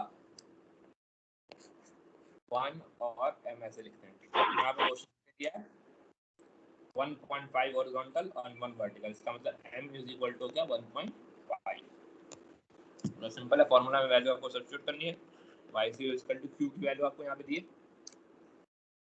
दिया हुआ है 2 इंटू 2 square divide by 9.81 into m square की वैल्यू 1.5 का स्क्वायर कर देंगे, इसकी पावर 1/5। वहाँ पे 1/3 होता था, यहाँ पे 1/5 है। तो बस आपको ये डिफरेंस ध्यान में रखना है, कैलकुलेट करो, सिंपल है। उसके बाद 0.816 मीटर आ जाएगा। तो यहाँ पे आपका कंक्लूड होता है बेसिकली स्पेसिफिक एनर्जी का चैप्टर। और आपका आरटीयू के सिलेबस में तो भले यूनिट का बाइफरकेशन दूसरे तरीके से दिया हुआ है, टेक्निकली आपका ओपन यूनिफॉर्म फ्लो यहाँ पे खत्म हो रहा था। मतलब आपका जो ओपन यहाँ पे ओपन चैनल फ्लो लिखा हुआ है, ओपन चैनल फ्लो का यूनिफॉर्म फ्लो का पार्ट अब यहाँ पे कवर हो रहा है। इसके बाद जो पार्ट आता है, ये आपका जीवीएफ का पार्ट आता है या फिर ग्रेजुअली वैलिड फ्लो का पार्ट आता है। तो उसको अब हम लोग न्यू सेपरेट चैप्टर हम लोग अब देखेंगे। उसके अंदर कुछ एजम्पशन है, वो जो फंडामेंटल एजम्पशन हम लोग अभी मानते हुए चले थे वो सारी चीज़ें अब चेंज हो जाएंगी। पहले हम लोग मानते थे कि आपका बेड में कोई चेंज नहीं आ रहा है, बेड स्लोप और आपका टोटल एनर्जी लाइन पैरेलल होता है। ये सारे जो एजम्पशन हमने यहाँ पे माने हुए थे, एक बार देख लो। ये एजम्पशन जो हमने माने था, आपका बेड स्लोप और आपका वाटर का सरफेस और आपका टोटल एनर्जी का फ्लो, ये सारे जो आपके पैरेलल होते हैं हमने कंसिडर किया था। तो ये यहाँ पे अभी जो हम लोग जीवीएफ पढ़ेंगे वहाँ पे ये चीज़ चेंज हो जाएगी। यहाँ पे हम लोग देखेंगे कि आपका डेप्थ ऑफ फ्लो कैसे ओवर, जैसे लेंथ आपका चेंज कर रहे हैं वैसे आपका डेप्थ ऑफ फ्लो कैसे चेंज हो रहा है, उसका वेरिएशन भी अब हम लोग देखेंगे। यहाँ पे आपको ध्यान रखना, जो हमने चेजी का इक्वेशन दिया है वहाँ पे जो स्लोप दिया है, स्लोप ऑफ एनर्जी लाइन दिया है, ना कि स्लोप ऑफ बेड स्लोप दिया है। तो यूनिफॉर्म होता था तो SF is equal to S0 होता था, तो हम तो दोनों वहाँ पे साथ में एक जैसा एज्यूम करके काम कर लेते हैं। लेकिन यहाँ पे चूंकि अब S0 और SF ये दोनों पैरेलल नहीं रहेंगे, तो यहाँ पे क्या होगा, अब हम लोग इसको SF करके ही कैलकुलेट करेंगे। तो ये सारी चीज़ें आपको ध्यान रखनी है। और अभी जो हम लोग चैप्टर, आपका नया चैप्टर होगा, तो उसके अंदर जो एजम्पशंस हैं उसी हिसाब से अलग अलग होंगे। यहाँ तक चीज़ें क्लियर है? Yes sir. आप लोग हाइड्रोलॉजी वगैरह लेक्चर देख रहे हो हाइड्रोलॉजी का?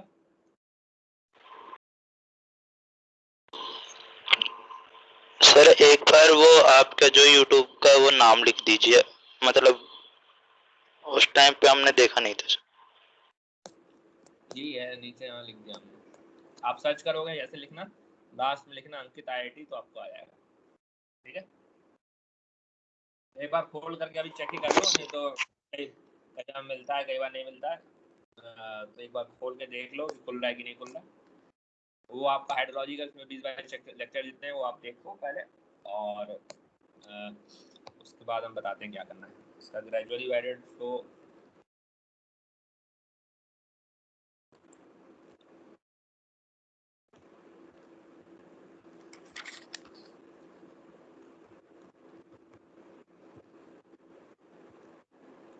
यहाँ पे हम लोग बेसिकली स्लोप के बारे में बात करेंगे, क्या होता है नॉन यूनिफॉर्म, मतलब ये टेक्निकली आपका स्टेडी नॉन यूनिफॉर्म फ्लो है।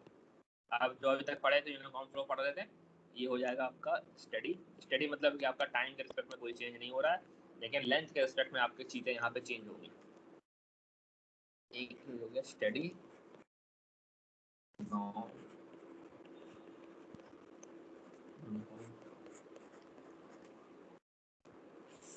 इसी को हम लोग GVF भी कहते हैं, ग्रेजुअली वैलिड फ्लो। यहाँ पे सडन चेंज कुछ नहीं आपको दिख रहा, ओवर द लेंथ आपको चेंजेस दिखेंगे।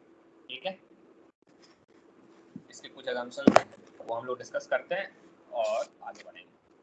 तुमको खुला आकाश?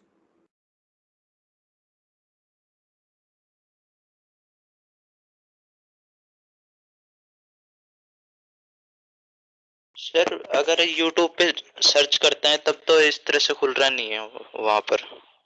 नहीं, सर्च करना से नहीं होगा, ऊपर में जो आता है ना, क्या कहते हैं, सर मैं भेज दूंगा सर इसको, ब्राउजर होता है,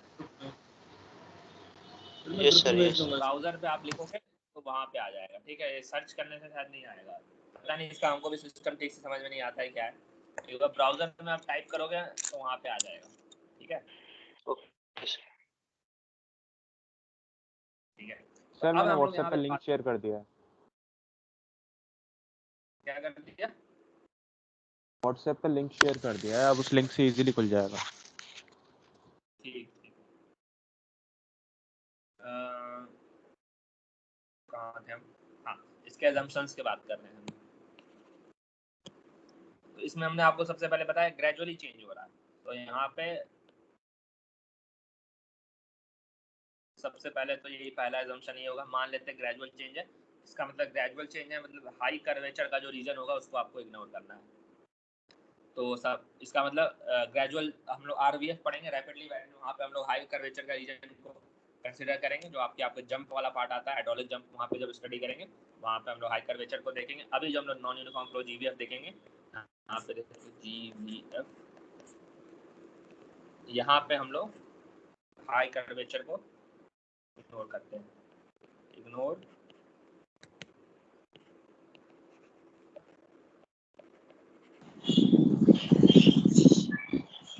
हाई कर्वेचर फ्लो का मतलब क्या हुआ, मान लो पानी का लेवल अभी यहाँ पे है, बाद में यहाँ पे ऐसा हो रहा है, ऐसा चेंज हो रहा है, यहाँ से यहाँ तक आप चेंज देख रहे हैं ग्रेजुअल है, धीरे धीरे आपका स्लोप चेंज हो रहा है, ऐसा नहीं कि सडनली ऐसे चेंज हो जा रहा है।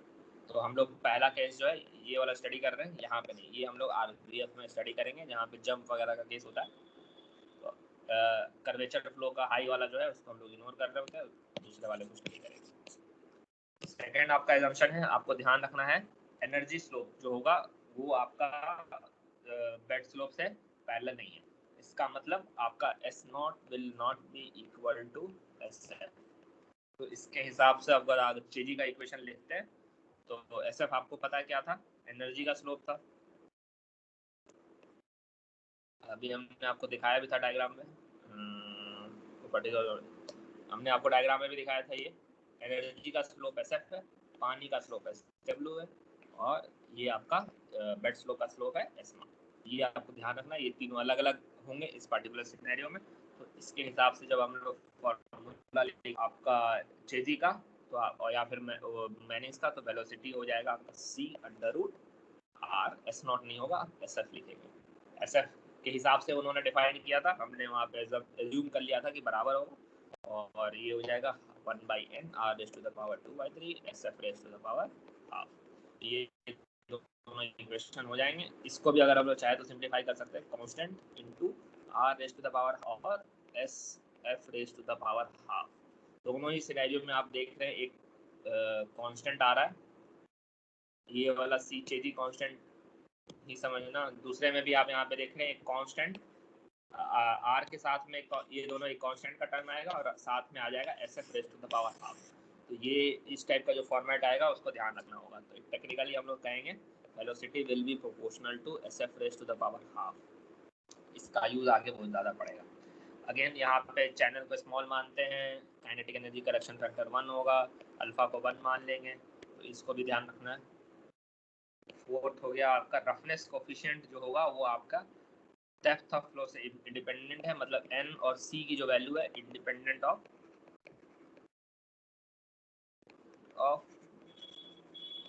डेप्थ ऑफ फ्लो, मतलब y पर डिपेंड नहीं करेगा। इसका मतलब ये तो आप अंडरस्टूड चीजें हैं, हमेशा इंडिपेंडेंट ही रहा है, अभी बस आपको यहाँ पे मेंशन कर दिया है। यहाँ तक चीजें क्लियर है? Yes sir. यहाँ पे देखो क्या इग्नोर नहीं किया गया, पहले हमने फ्रिक्शन फोर्स को इग्नोर किया गया था, ये थे। यहाँ पे हम लोग कहेंगे फ्रिक्शनल रेजिस्टेंस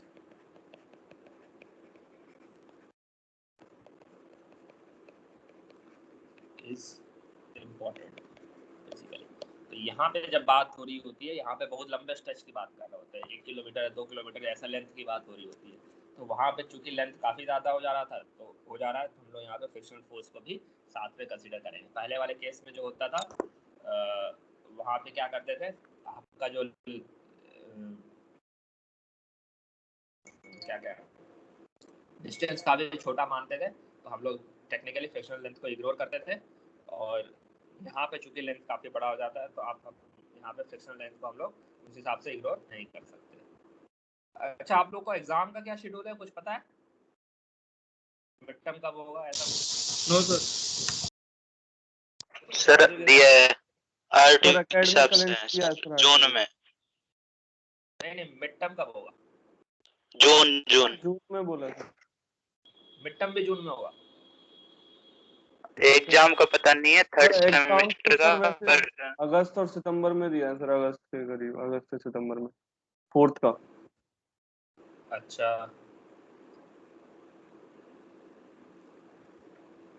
तो काफ़ी समय है। चलिए, फ्रिक्शनल रेजिस्टेंस यहाँ पे इम्पोर्टेंट है, आपको यहाँ पे ध्यान रखना है। यहाँ पे हमने पहले बताया सरफेस कर्वेचर को आपको इग्नोर करना है, और प्रेशर डिस्ट्रीब्यूशन अगर आप उस हिसाब से इग्नोर कंसीडर करेंगे तो प्रेशर डिस्ट्रीब्यूशन जो होगा आपका प्रेशर डिस्ट्रीब्यूशन हाइड्रोस्टैटिक हो जाएगा, मतलब आप रो जी एच वाला जो फॉर्मूला लगाते हैं वो यूज कर सकते हैं। ठीक है, और जब रैपिड आरवीएफ की बात करेंगे तो वहाँ पे आपका लेंथ के हिसाब से कर्वेचर चेंज होता है, तो वहाँ पे आरबीएफ में ये दोनों चीज नहीं, नॉट एप्लीकेबल इन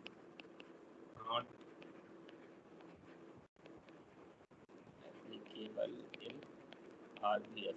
ये ध्यान रखना जब आप लोग आरबीएफ करेंगे वहाँ पे इस चीज़ को नोट करना है। तो अब हम लोग यहाँ से लेते हैं वही पुराना डायग्राम और इसको देखते हैं कि क्या क्या है, किया जा सकता है इसके साथ।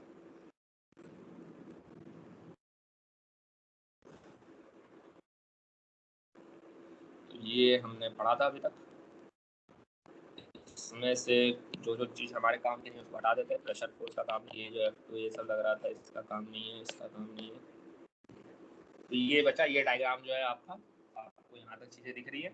इसको वही अगर हम लिखें तो टोटल एनर्जी लाइन जो होती है, आपको टोटल एनर्जी लाइन को ऐसे लिख सकते हैं, जनरली टोटल एच कैपिटल ऐसे लिखते हैं। ये हो जाएगा Z plus y plus we square by 2g। Y plus we square by 2g आपको याद है ये क्या है? स्पेसिफिक एनर्जी, जिसको हम लोग E से कंसीडर करते थे, याद है? तो ऐसे लिख सकते हैं H will be equal Z plus E।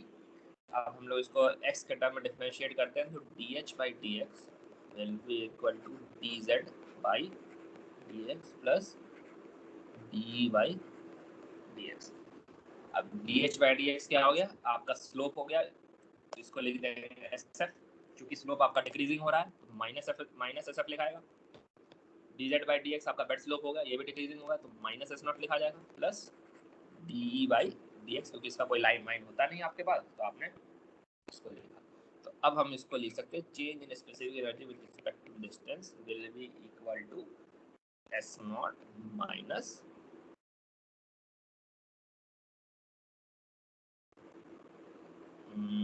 SF। Clear है? Yes sir. Change in energy अगर हम चाहें तो अब हम इसको ऐसे लिख सकते हैं, अगर हम लेंथ को बड़ा करते हैं। ये आपका पॉइंट आ गया। अब हम लोग यहाँ पे इसको और डिटेल में देखें तो आपके पास जो इक्वेशन आता है, अगर हम dy बाई dx की बात करते हैं, मतलब कि आप पानी का जो स्लोप है उसके चेंज के बारे में बात करेंगे, तो हम लोग बात कर रहे होंगे dy बाई dx की, मतलब आपका पानी का जो टॉप लेवल है उसके में जो चेंजेस हो रहा है उसके बारे में अगर आपको देखना है तो उसको अगर हम लोग मान लो स्टडी करना है, तो अगर हम लोग उसको देखें तो क्या आता है आपका h is equal to z plus y plus we square by 2g। सारे वैल्यूज को अब यहाँ पे सब्स्टिट्यूट करेंगे और डिफरेंशिएट करते हैं। यहाँ पे मान लो जैसे भी किया था, dH by dx will be equal to dz by dx plus y की जगह लिखेंगे dy बाई dx, v के जगह v स्क्वायर बाई 2g की जगह हम लोग पहले हमने डिराइव किया था, इसको ऐसे भी लिख सकते हैं q square by 2ga square. याद है? Yes sir. अब हम लोग इसको डिफरेंशिएट करेंगे। यहाँ पे वेरिएबल क्या टर्म बचा आपके पास? सिर्फ एरिया वेरिएबल है, q आपका डिस्चार्ज कांस्टेंट रहेगा, g कांस्टेंट है। इसको अगर हम डिफरेंशिएट करते हैं विद रिस्पेक्ट टू x, क्या मिलेगा बताइए? x के रिस्पेक्ट में पहली बात एरिया को डिफरेंशिएट कर ही नहीं सकते, x को a को डिफरेंशिएट करना होगा तो आपको पहली बात y के रिस्पेक्ट में डिफरेंशिएट करना पड़ेगा, क्योंकि पानी का जो फ्लो होगा y यही आपका चेंज होगा तभी एरिया चेंज होगा। तो उसी हिसाब से इसको अगर हम एक्सपेंड करेंगे तो आपका आ जाएगा, जो कांस्टेंट वाले टर्म है उसको सबसे पहले बाहर करो, q स्क्वायर बाई 2g को बाहर लिख दो, और एरिया को आप डिफरेंशिएट करेंगे तो कितना हो जाएगा? -2 बाई ए क्यूब हो जाएगा। और फिर उसके बाद लिखेंगे dA बाई dy, और फिर ये हो जाएगा dy बाई dA, जो कि हमको चाहिए था। ठीक है, dA बाई dy का टर्म आपको पता है क्या होता था? इसको हम लोग कहते थे टॉप विड्थ। जो हमने अभी फ्रॉड का डेरिवेशन किया था सेम इसी टाइप का फॉर्मेट आया था। तो वापस सब चीज को रीअरेंज करते हैं तो S0 minus SF is equal to dy by dx आपका कॉमन आ जाएगा, और इसको ऐसे लिख सकते हैं 1 माइनस ये हो गया आपका q स्क्वायर सेम टर्म जो हमने वहाँ पे आपको याद होगा जो यूनिफॉर्म चैनल का डिफरेंशिएशन किए थे तो ऐसा ही आया था। ठीक है, अब हम लोग इसको चाहे तो ये हो गया आपका FR स्क्वायर का टर्म जो होता था वही होता है। ठीक है, तो अब हम लोग इसको लिख सकते हैं dy by dx will be equal to S0 minus SF divided by 1 minus FR square. आ रहा है समझ में? Yes sir. यहाँ पे हमने कोई assumption assume नहीं किया है, तो ये जनरली कह सकते हैं कि सारे चैनल के लिए एप्लीकेबल हो जाएगा। तो इसको कह सकते हैं एप्लीकेबल टू ऑल सेक्शन। लेकिन ऊपर वाला जो था सिर्फ GVF के लिए होगा, क्योंकि यहाँ पे जो क्या हुआ था, जो GVF की कंडीशन है उसको। ठीक है, तो यहाँ तक चीजें क्लियर है आपको?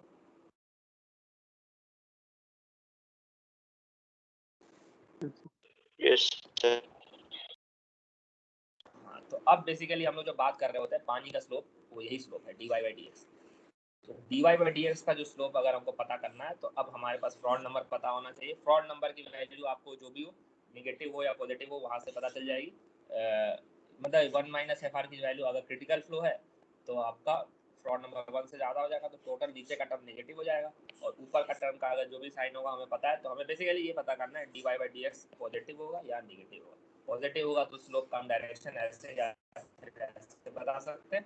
यही हमारे काम करना है कि dy/dx क्या होगा हम, ताकि बता पाए पानी का जो आपका लेवल होगा, पानी का जो कर्वेचर होगा, वो ऊपर की तरफ इंक्रीज करेगा या फिर नीचे की तरफ इंक्रीज करेगा। मतलब उसका वैल्यू, साइन का टेंडेंसी हमें पता करना है।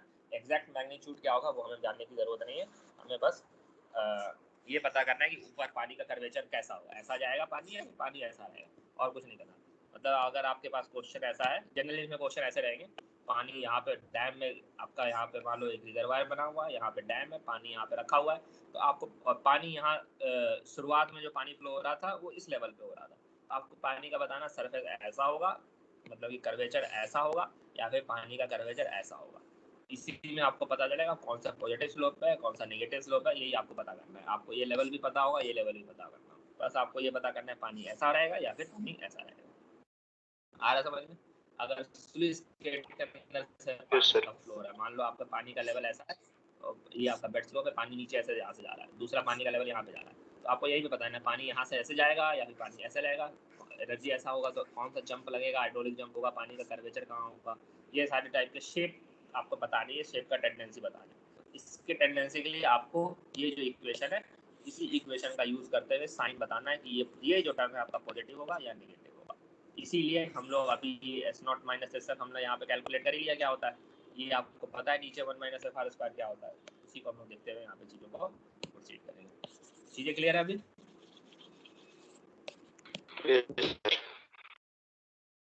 तो अब हम लोग कुछ और एजम्पशन देखते हैं।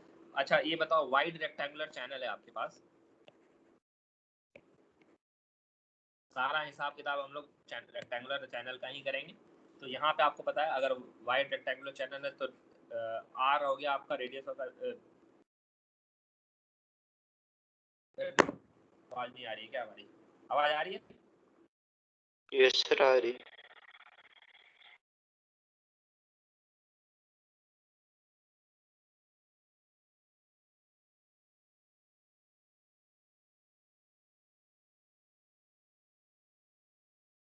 आवाज आ रही है? यस सर आ रही। देखिए तो R हो गया आपका एरिया बाय पेरीमीटर। तो इसको हम लोग अगर वाइड रेक्टेंगुलर चैनल है तो आपको पता होगा BY लिख सकते हैं, तो B + 2y। तो यहाँ पे अगर आपका B बहुत ज़्यादा बड़ा है y से, तो हम इसको कह सकते हैं R will be almost equal to depth of flow. ठीक है, तो ये वाला चीज़ हम लोग कई बार अभी आगे यूज़ करेंगे। अगर वाइड रेक्टेंगुलर चैनल है तो R जो होगा आपका y के बराबर होगा। ठीक है, यस सर। तो अब हम लोग जो कैलकुलेशन करेंगे, आपके पास दो ऑप्शन है कैलकुलेशन का, चेरी का इक्वेशन यूज कर सकते हैं या फिर मैनिंग का इक्वेशन करेंगे। अभी तक जो हमने बताया आपको बैकग्राउंड बताया था कि क्या क्या चीज़ें हो सकती है। चाहे तो हम लोग चेरी का इक्वेशन यूज कर सकते हैं, चाहे तो मैनिंग का करेंगे। पावर का आपका चेंज हो जाएगा, बस आपको फाइनल जो कैलकुलेशन का नेचर होगा वो वही रहेगा। तो उसमें आपको ज़्यादा टेंशन की जरूरत नहीं। किसी किताब में आपको चेरी से इक्वेशन दिया होगा, किसी किताब में मैनिंग से दिया होगा, तो कोई बहुत बड़ी बात नहीं है। ठीक है, तो अगर हम लोग मान लो भाई मैनिंग का ही करते। मैनिंग का आपको दिया हुआ था डिस्चार्ज क्या होता है बताओ। Q = 1/n, वेलोसिटी को मल्टीप्लाई करके आएगा R⁴ R power 2/3 is by 1/. यहाँ पे चीजों को हम लिखते जाते हैं 1/n a की जगह हम लोग लिख सकते हैं b इंटू वाई नॉट, जो आपका यूनिफॉर्म डेप्थ ऑफ फ्लो होता है, y naught raise to the power 2/3 और s raise to the power half. यहाँ पे दो टर्मिनोलॉजी आपको दिखेगी। अगर हम लोग कह रहे होते हैं वाई नॉट, इसका मतलब हम लोग बात कर रहे हैं normal depth eight which flow is uniform. अगर हम लोग वाई कह रहे हैं तो कोई भी नॉर्मल एनी अदर डेप्थ हो गया। इसका मतलब जो अभी हमने आपको केस बताया था, पानी का लेवल ऐसे चेंज हो रहा है, ठीक है।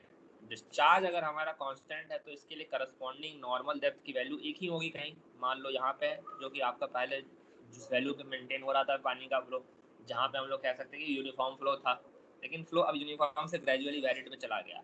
तो जहाँ चेंज हो रहा है अब यहाँ पे वाई की वैल्यू तो अलग अलग आ रही है। तो इनिशियल की जब हम लोग बात कर रहे होते हैं जहाँ पे फ्लो आपका यूनिफॉर्म होता है तो उसको हम लोग वाई नॉट से दिखाते हैं। जब हम लोग चेंज हो चुका होता है आपका, अभी आपको पता नहीं है कि फ्लो यूनिफॉर्म है या नहीं है, तो हम लोग वाई से दिखाते हैं। तो ये रिप्रेजेंटेशन का तरीका है, इसको आप लोग ध्यान रखेंगे। आ रहा समझ में? अभी जो कैलकुलेशन आपका बेसिकली यूनिफॉर्म का ही चल रहा है, इसी में हम लोग नॉन यूनिफॉर्म को इंसर्ट करेंगे और देखेंगे कि चीज़ें क्या होगी। तो अब हम लोग वाई नॉट का आपका जो पावर है इसको कंबाइन कर लेते हैं। 1/n हो जाएगा b y raise to the power 5/3 s raise to the power half. ये हो गया आपका s। अगर हम लोग यूनिफॉर्म फ्लो के बारे में बात करेंगे तो हम लोग कह सकते हैं s नॉट हो रहा है, क्योंकि s नॉट और s बराबर है कि नहीं?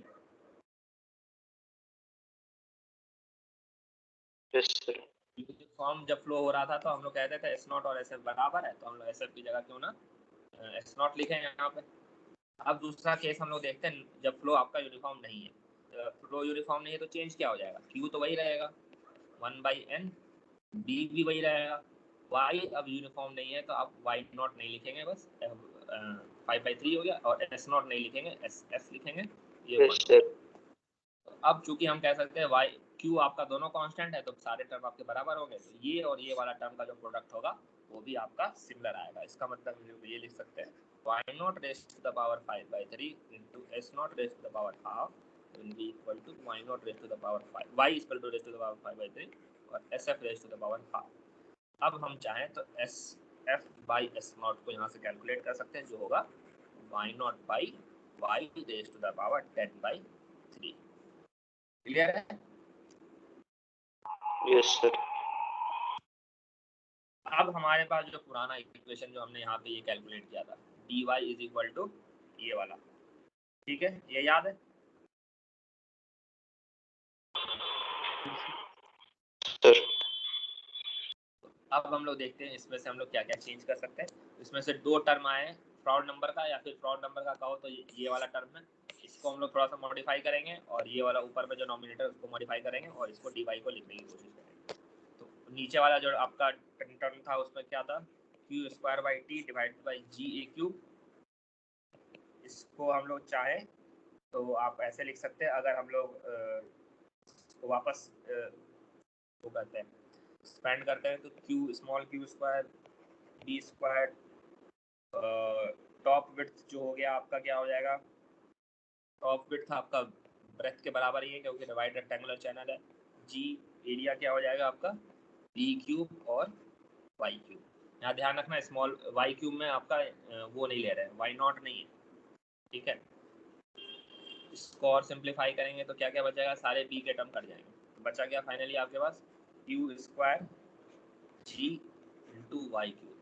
तो आपको एक और चीज यहाँ पे दिख रहा है, ये वाला पार्ट, ये वाला पार्ट क्या है, YC YC का क्यूब है ना, याद है YC raise to the power half yes sir, is yes equal to 1/3 तो ये हो 1/3 गया YC cube divided by y का क्यूब।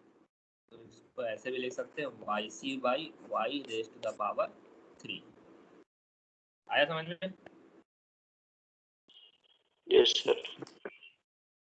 और ऊपर में हमारे पास जो टर्म बचा वो अब हम देख रहे हो सारे इक्वेशन को कोशिश कर रहे हैं y के टर्म में कन्वर्ट करने की। यहाँ पे भी हमने कोशिश किया, जो आपके पास इक्वेशन आया है हाईलाइटर से लिखा, इसको भी हमने वाई में कन्वर्ट करने की कोशिश की, ऊपर वाला जो टर्म था वो, यहाँ पे भी हमने चीज़ों को वाई में कन्वर्ट करने की कोशिश की। अब यहाँ पे 3 तरीके का वाई है, एक क्रिटिकल डेप्थ हो गया फ्लो, एक जो वाई जो नॉर्मल फ्लो हो रहा है, और वाई नॉट हो गया आपका जो आपका नॉर्मल डेप्थ ऑफ फ्लो, जहाँ पे आपका फ्लो यूनिफॉर्म रहेगा। और ऊपर में जो हमारे पास क्या क्या टर्म है जरा देखो, अब इसको नीचे ले जाते हैं, देखो क्या क्या बचा।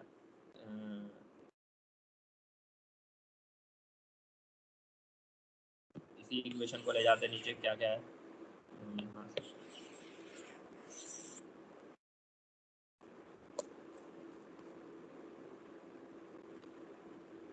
तो ये इसको शॉर्ट नंबर वाला काट दो, तो ये बच गया आपको ये वाला टर्म आपका जो है q square by t g a cube वाला जो है, उसको हमने सब्स्टिट्यूट कर दिया।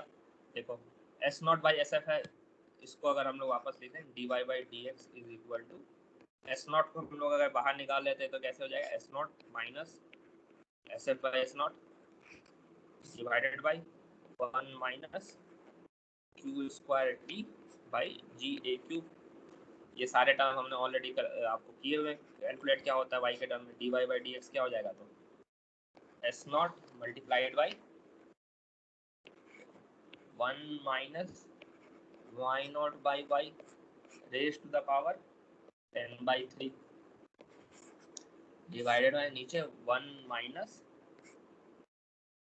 वाई सी बाई क्या आया था, y c by y raise to the power 3।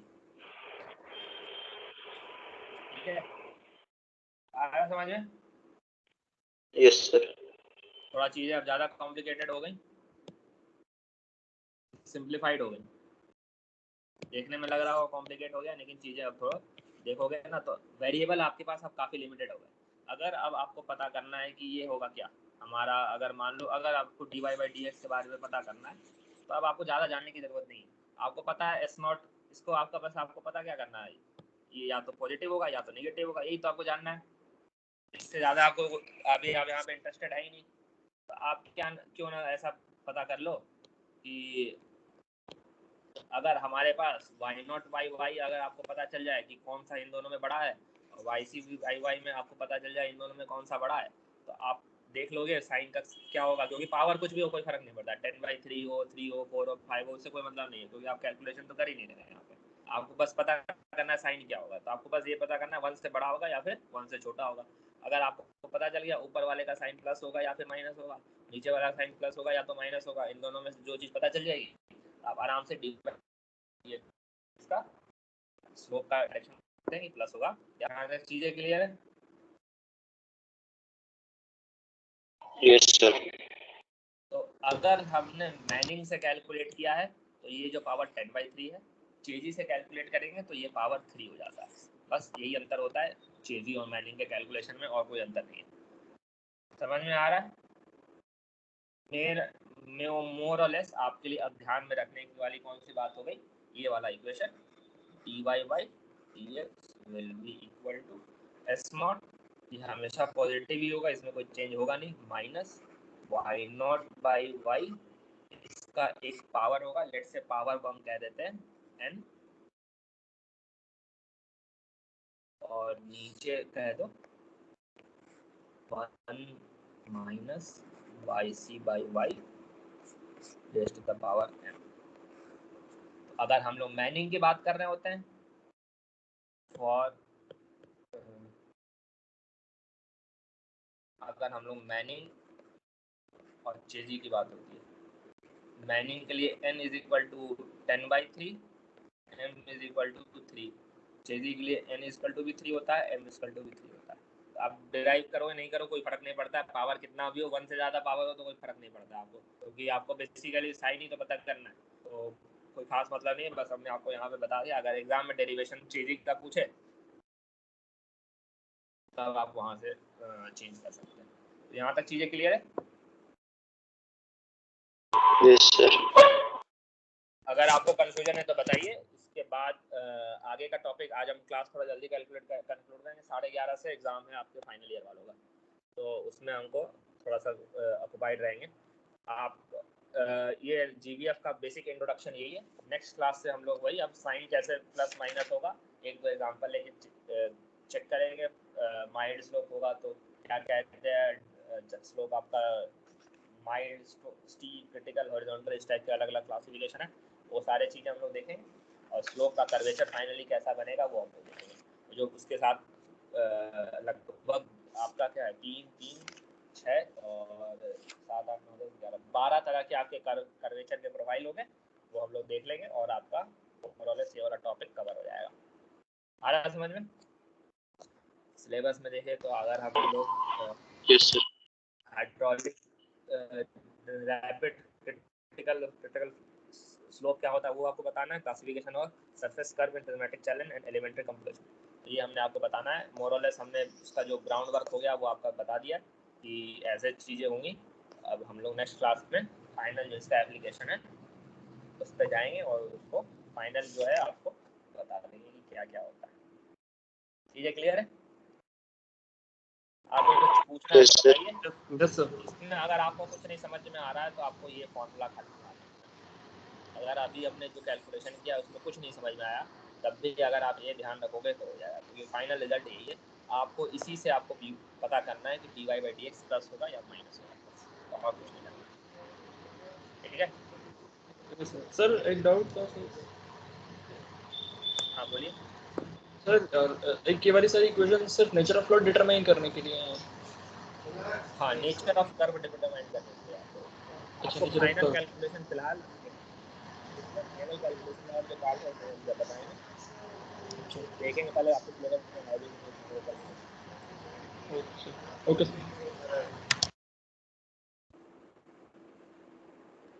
ठीक है, चलिए थैंक यू। आपको कुछ पूछना है तो पूछ लो, हम यहाँ पे क्लास कंक्लूड करें। Thank you sir.